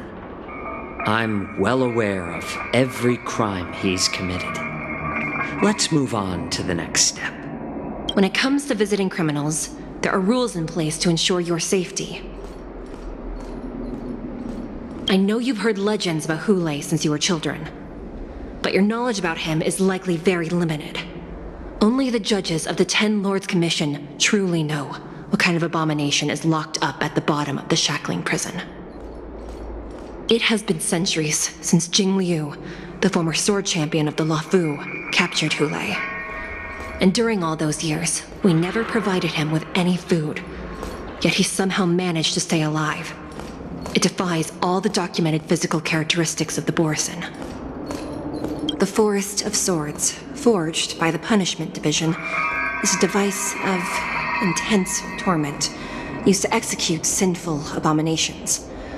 Most Borisin die within 3 days in the forest, but Hule is different. Every time the blades pierce him, his body instantly heals. Despite the brutal punishment, he somehow manages to survive. The complex rules are there because of his abnormal characteristics. Do you understand now? I apologize for any offense caused. Please continue, Your Honor. I've given you the instructions regarding Hule's visitation. Please make sure you read them carefully.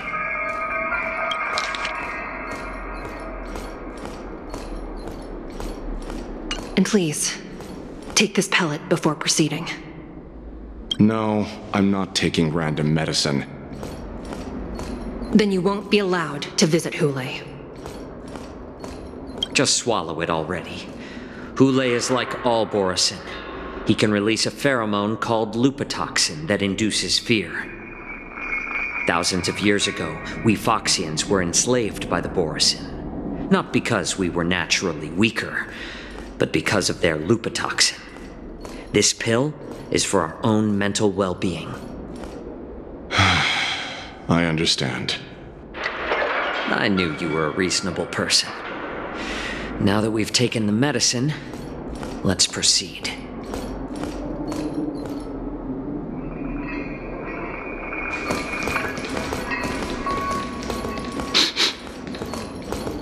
Your Honor. What is it? No. Never mind. Maybe I'm just...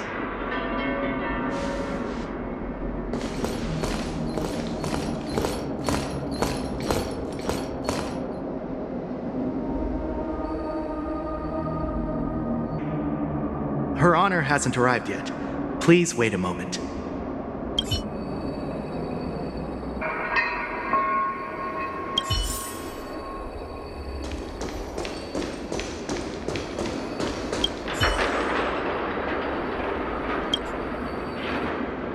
Welcome, dear guests from the Express. Judge Hanya of the Interrogation Division. We've met before.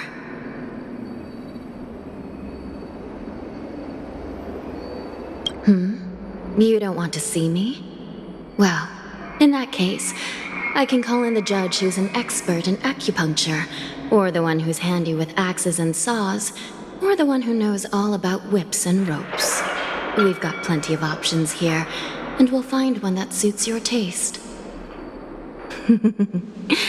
Just kidding. We judges work in shifts, and it just happens to be my shift. Maybe we're destined to cross paths. Please allow me to express my gratitude to you again for subduing the demons in the Fixtral Garden. Looks like while March 7th and I were clueless, you already made many friends on the Xianzhou Luofu.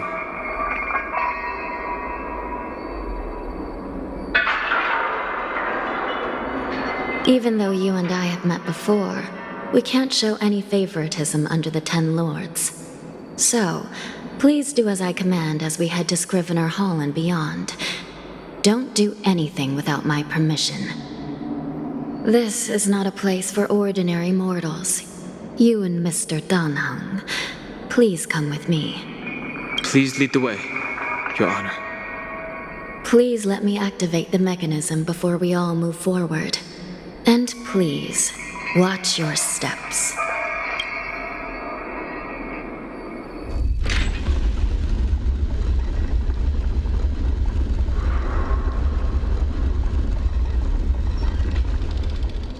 Crates. They look oddly familiar. A few days ago, the Spiritfarers received reports about an IPC transport ship that was attacked by Borisin. Then, a bunch of those abominations were dumped into this place. I had a feeling there would be trouble during the war dance, but throwing both the pirates and the cargo in jail? That's a new one. I heard the Intelligentsia Guild crafted something dangerous. We have many records in the Hall of Karma about these wise ones. They love to tinker with forbidden technologies, always trying to push the limits of Ingenia. I caught a glimpse of the mechs in those crates, and they bear a striking resemblance to Borison. I wonder what they're planning this time. Well, business first. Let's keep moving.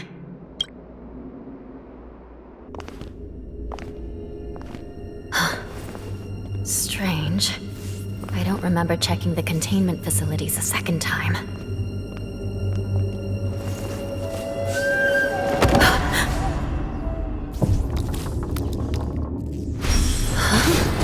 Watch out!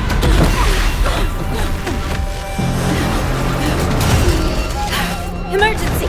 All wardens prepare for action! Emergency! All wardens prepare for action!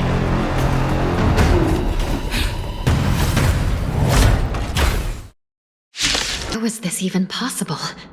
The Spiritfarers follow the protocols, cutting off power to the mechs and sealing the crates. How could these mechs still start moving? It's just like what happened in the Artisanship Commission before. These goods went haywire and attacked everyone in sight. The Alchemy Commission members examined them and found some unusual structures within. These things showing up in the shackling prison can only mean one thing. A prison break. And whoever delivered these goods clearly wanted them to go through the Xianzhou's strict inspection process to show the Skyfaring Commission and Cloud Knights how dangerous they were. They wanted these mechs to end up right here, in the shackling prison. If these things already started taking action while nobody was paying attention, then the whole prison is in trouble, I'm afraid. And to make things worse, another group of visitors just entered the depths of the shackling prison, the messengers from the Xianzhou Yaoqing. And the prisoner they came to visit might be the target whom these wolf-shaped mechs were delivered here for. If that vicious beast manages to break free, it will be a catastrophe for the Xianzhou Luofu.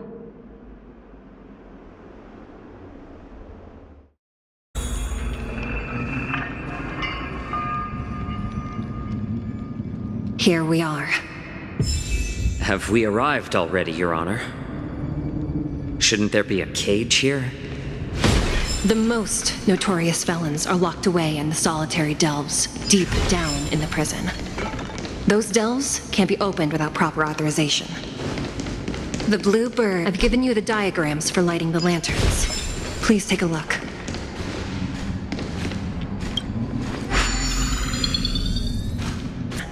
Please, do not do anything reckless.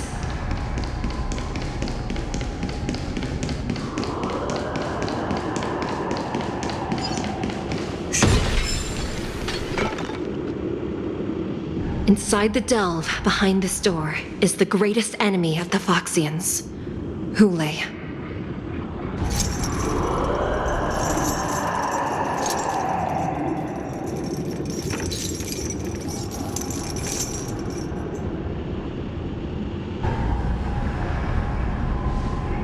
According to custom, envoys from the Yaoqing visit the Xianzhou Luofu once every century to check on this abomination's imprisonment and condition. Even though the Ten Lords Commission sentenced Hule to the Forest of Swords, suffering every day for the rest of his life, I understand that the Yaoqing messengers want to see him dead. Unfortunately, for the past 7 centuries, they've had to return disappointed, because this beast simply can't be killed.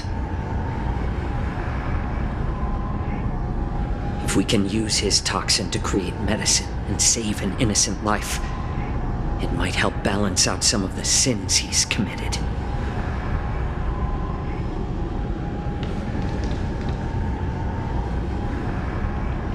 Could you be the key to a cure for the General, Hule?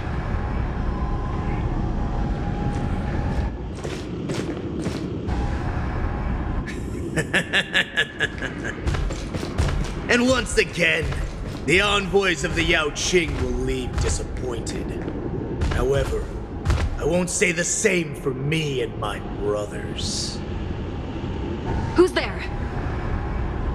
I'm just a humble counselor of the Rhino Hound Pack. You can call me Mock Talk. Wardens, intruders on the lowest level! Send reinforcements!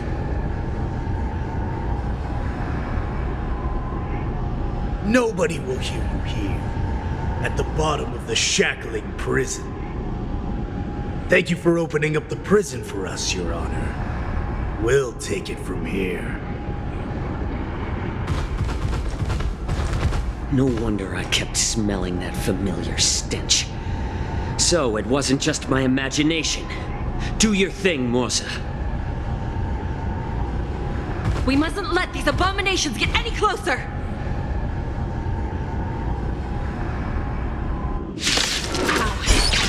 Leave if you can, Morsa. It's not time yet.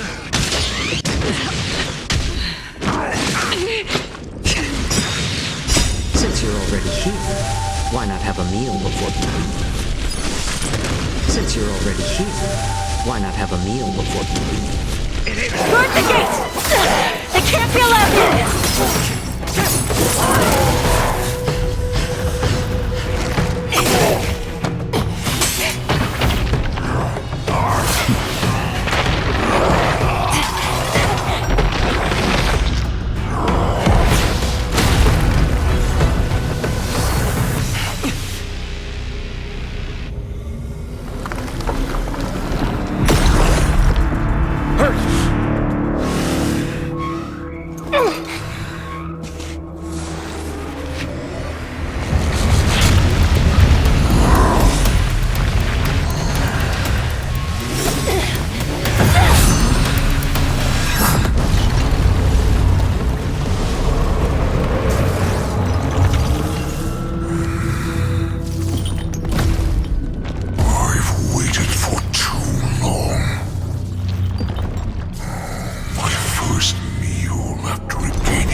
Been a long time, boy. Welcome back.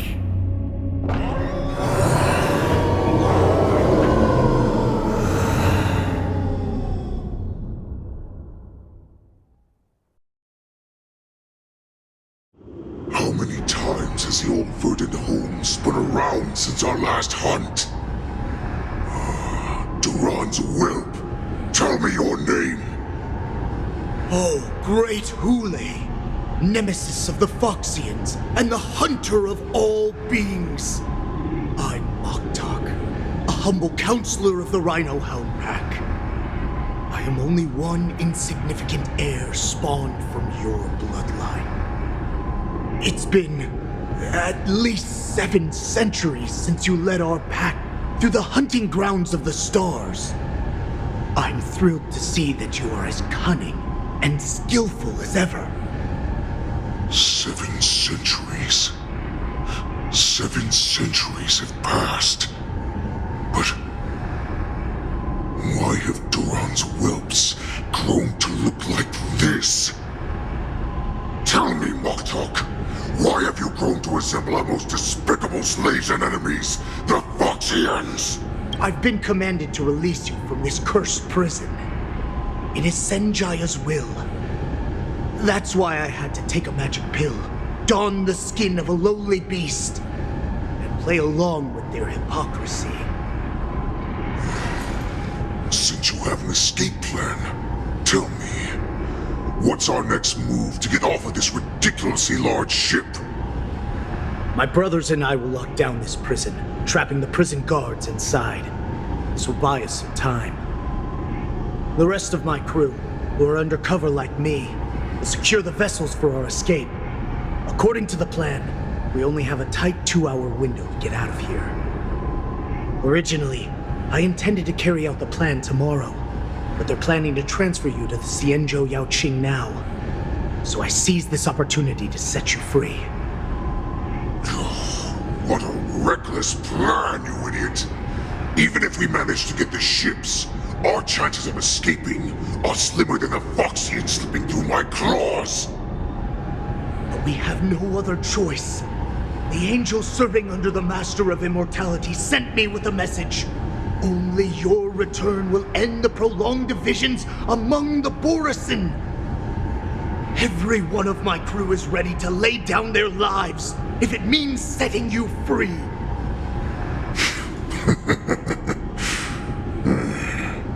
A sneaky weakling like you is actually showing some reckless bravery with this plan. Fine. You'll get what you want. And all of Duran's whelps will too. Well then, my lord. We should leave now. Before we go, give me one of those magic pills. My lord, you seriously want to don the skin of a lowly beast? That would be a disgrace to your greatness, my lord. You idiot. Greatness means nothing without freedom. Once I get out, I'll need a disguise that won't raise any suspicion. As you wish, my lord. Is that Foxian slave my meal? No, he's an envoy from the Xianzhou Yaoqing. I plead you to endure him a bit, my lord, as he's more valuable as a hostage. Take him, guys! Time to move out!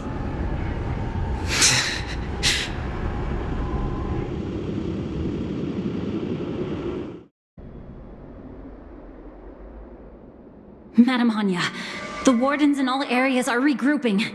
Those Ingenium enemies are wandering around and causing heavy casualties. And to make things worse, those iron wolves broke open the cages and let the criminals out. We've called for backup, but it seems like all communication is jammed. Let's preserve our strength and first take down the isolated prisoners. By decree of the 10 Lords, all prison breakers and intruders shall be apprehended, dead or alive. Just a short time ago, the nether key mechanism was activated. It was probably Madame Shui and the Yaoqing messengers, heading to the bottom of the prison. Given the situation, I'm afraid that area is exactly where our enemies are targeting. We mustn't let that vile beast escape from its cage. We've gathered all the prison guards who can still fight, and we'll split up and secure each floor. Go! Those intruders are quite bold. They must have been planning this for quite a while. Indeed, but Borisin tend to favor direct and aggressive approaches. Crafting careful and precise plans like this is simply not their style. Let's focus on the current situation right now. Please help me.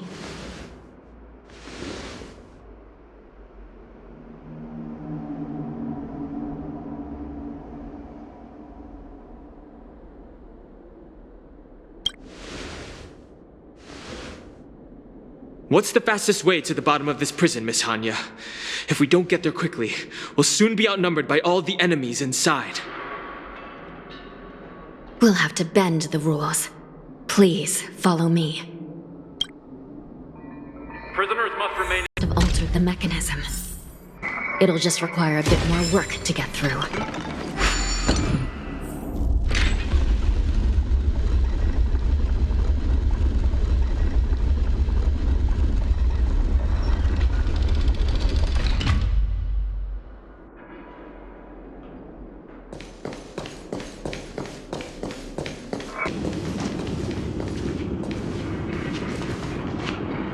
Looks like there was a fierce battle here not long ago.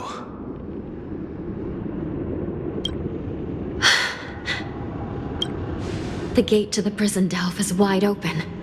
Hule has managed to break free. Where are the Yaoqing messengers? And where's my sister? Are they still alive? Let's look around. Maybe we'll find some clues.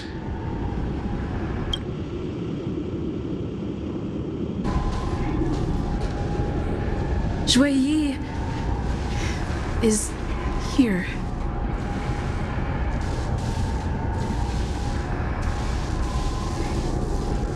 Miss Shui Yi bravely sacrificed herself.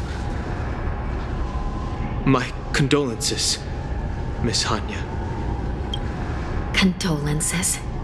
Well, that's unnecessary. You misunderstand. Thanks to the Ten Lords' blessing, my sister turned into an Ingenium centuries ago.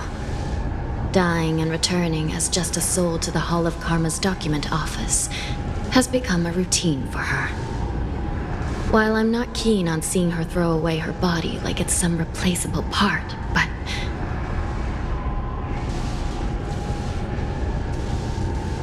By the way, have you seen bodies that might be the Yaoqing messengers?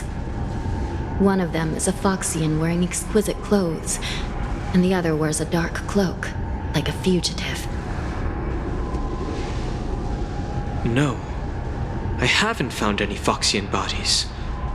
Only Borisin ones. So, the intruders and Hule are holding the Yaoqing messengers hostage. This is the worst situation. With hostages in their grasp, the prison guards can't do anything about the prisoners. If anything happens to the messengers, the relationship between the Yaoqing and the Luofu could be irreversibly damaged. We must rescue the messengers, get out of here, and spread the news. We mustn't give up as long as there's a glimmer of hope.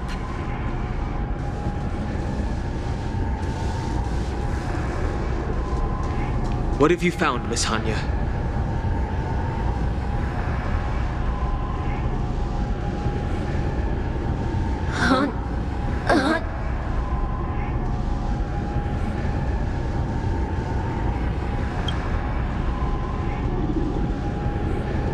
Reconstruct. It's my sister. Looks like her soul hasn't returned to the Hall of Karma yet. At such a critical moment, her death can give us information that we can turn into an advantage.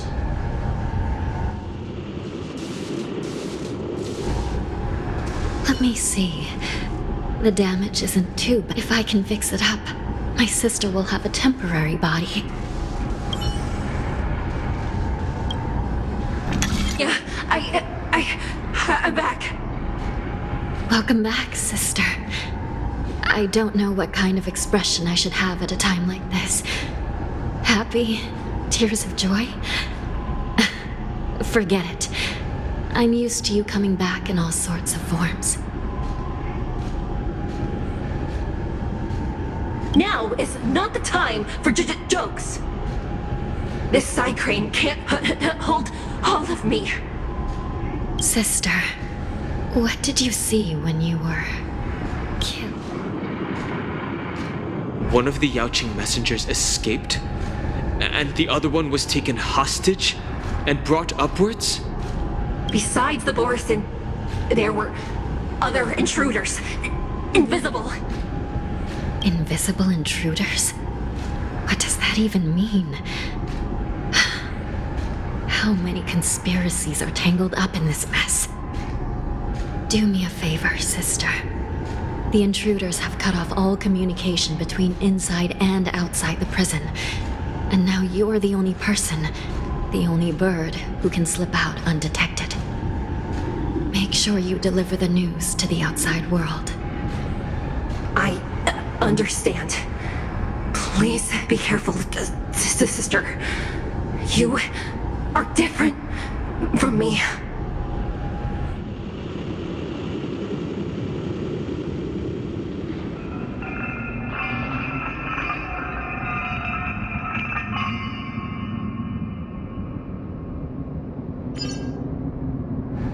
Miss Hanya, if we keep delaying, those Borisin will escape from the prison.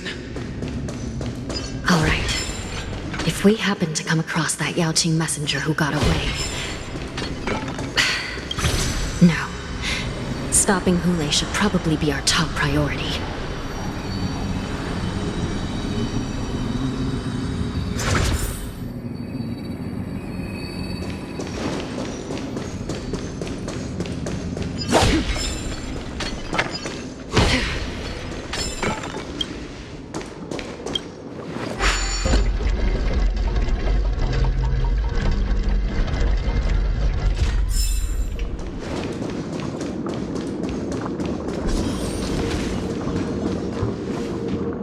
Wait! Something feels off. Something's approaching us. The invisible intruders?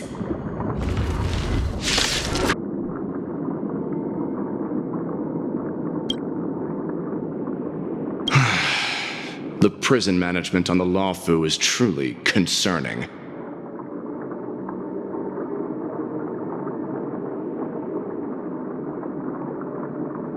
So what if I repeat it? It's the truth after all. The prison management on the Lawfu is truly concerning. At least 2 different groups of intruders infiltrated here. The wolf cubs and these Mara-struck soldiers. Their hiding technique, it's pretty similar to the wind mantle technique used by the Vidyadhara serving Kailorum Venti on the Yaoqing. What do you think? Well, never mind if you don't have any clues. Now is not the time to exchange assassination techniques. I'm Waza. My friend fell into the clutches of that wolf. I was planning to escape and report back as quickly as possible, but now it seems... The prison on the Lawfu is a real maze, I must admit. Thank you for your help, Mr. Moza. We'll do our best to ensure your friend's safety. No, you can do nothing for him now, and you shouldn't be focusing on his safety at the moment.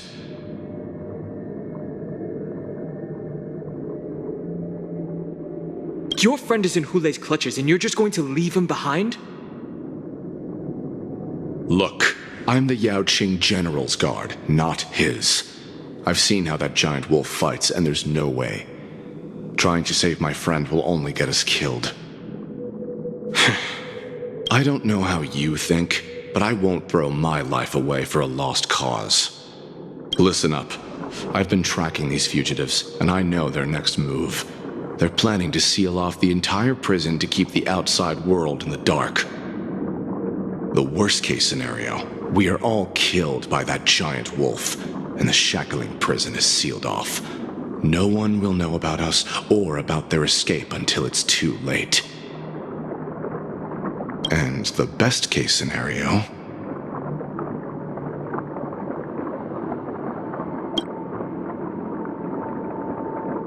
The best-case scenario would be we seal the gates and trap the enemy inside with us. We can't let that monstrous wolf escape.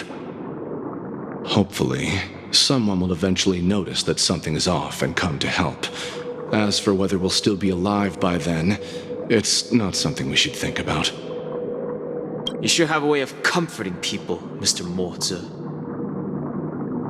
As a person of the Yaoqing, I've always searched for something meaningful to give my life to. I have to make it out alive. My companions are waiting for me. As a netherworld dweller, I've already died once. Yeah. We won't give up. Not until the very last moment. None of you are part of the Ten Lords Commission, so sacrificing yourselves isn't the right move. As a judge, it's my responsibility to guard this prison, and if someone should step up to stop Hulei from escaping, it should be me, not you. Once we reach the gate, I hope you'll help me seal it. After that, I'll do everything I can to fight the Borisin, and you find a safe place to hide and wait for reinforcements. Now, let's proceed upward.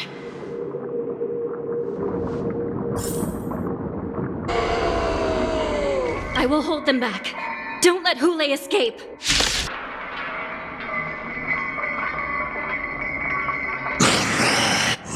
This brings back such familiar memories.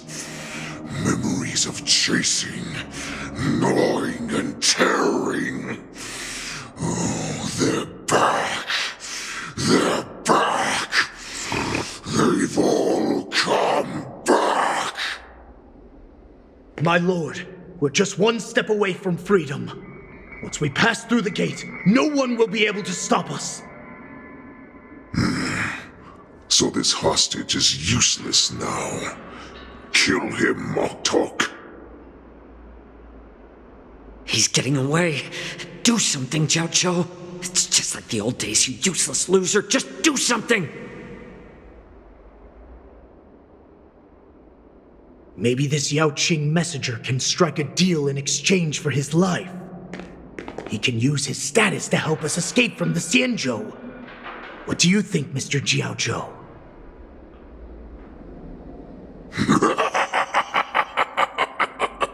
Oh, just look at you, fallen so low during my absence. You're even negotiating with livestock. As far as I recall, no one from the Yao Qing would ever consider a deal with Duran's offspring. I've got to make this beast stay here, whether it's for the sake of Fei Shao or the Yao Qing. Deal. I certainly have more value alive. My identity, my knowledge of the Xianzhou, and my understanding of many things that your minions have no knowledge of. They'll all be valuable. Lowly beast. Muster up that pitiful tongue of yours and plead for what remains of your life. Speak up. I'm afraid you're unaware. The woman who defeated you, Jing Liu, she has recently returned to the Luofu. Your opportunity for revenge is right in front of you.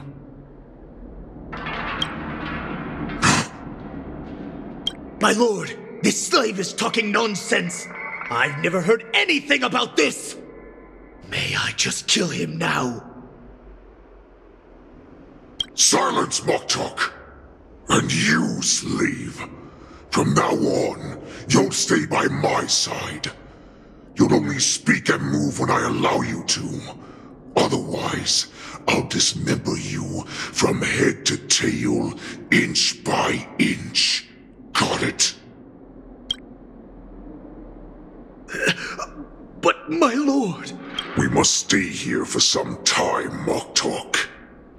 Fear not, because once I step out of the prison, it's the people of the Xianzhou who should tremble in fear. I'll show them what true calamity means. Now, Duran's whelps, follow me!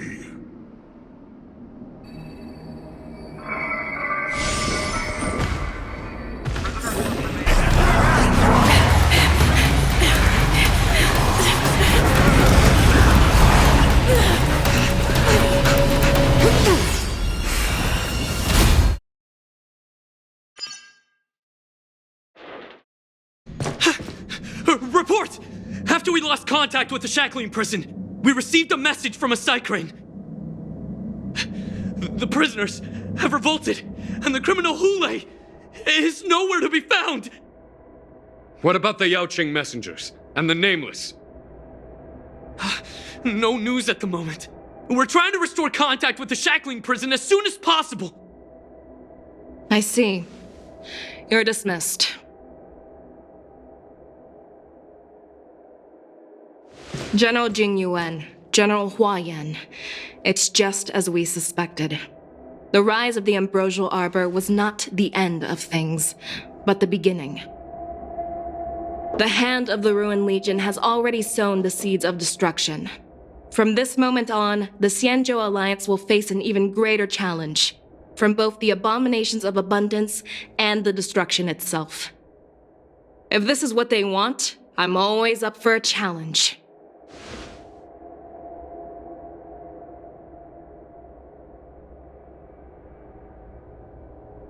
As the Marshal Special Envoy, I'll dispatch the Luofu Cloud Knights to pursue Hule myself.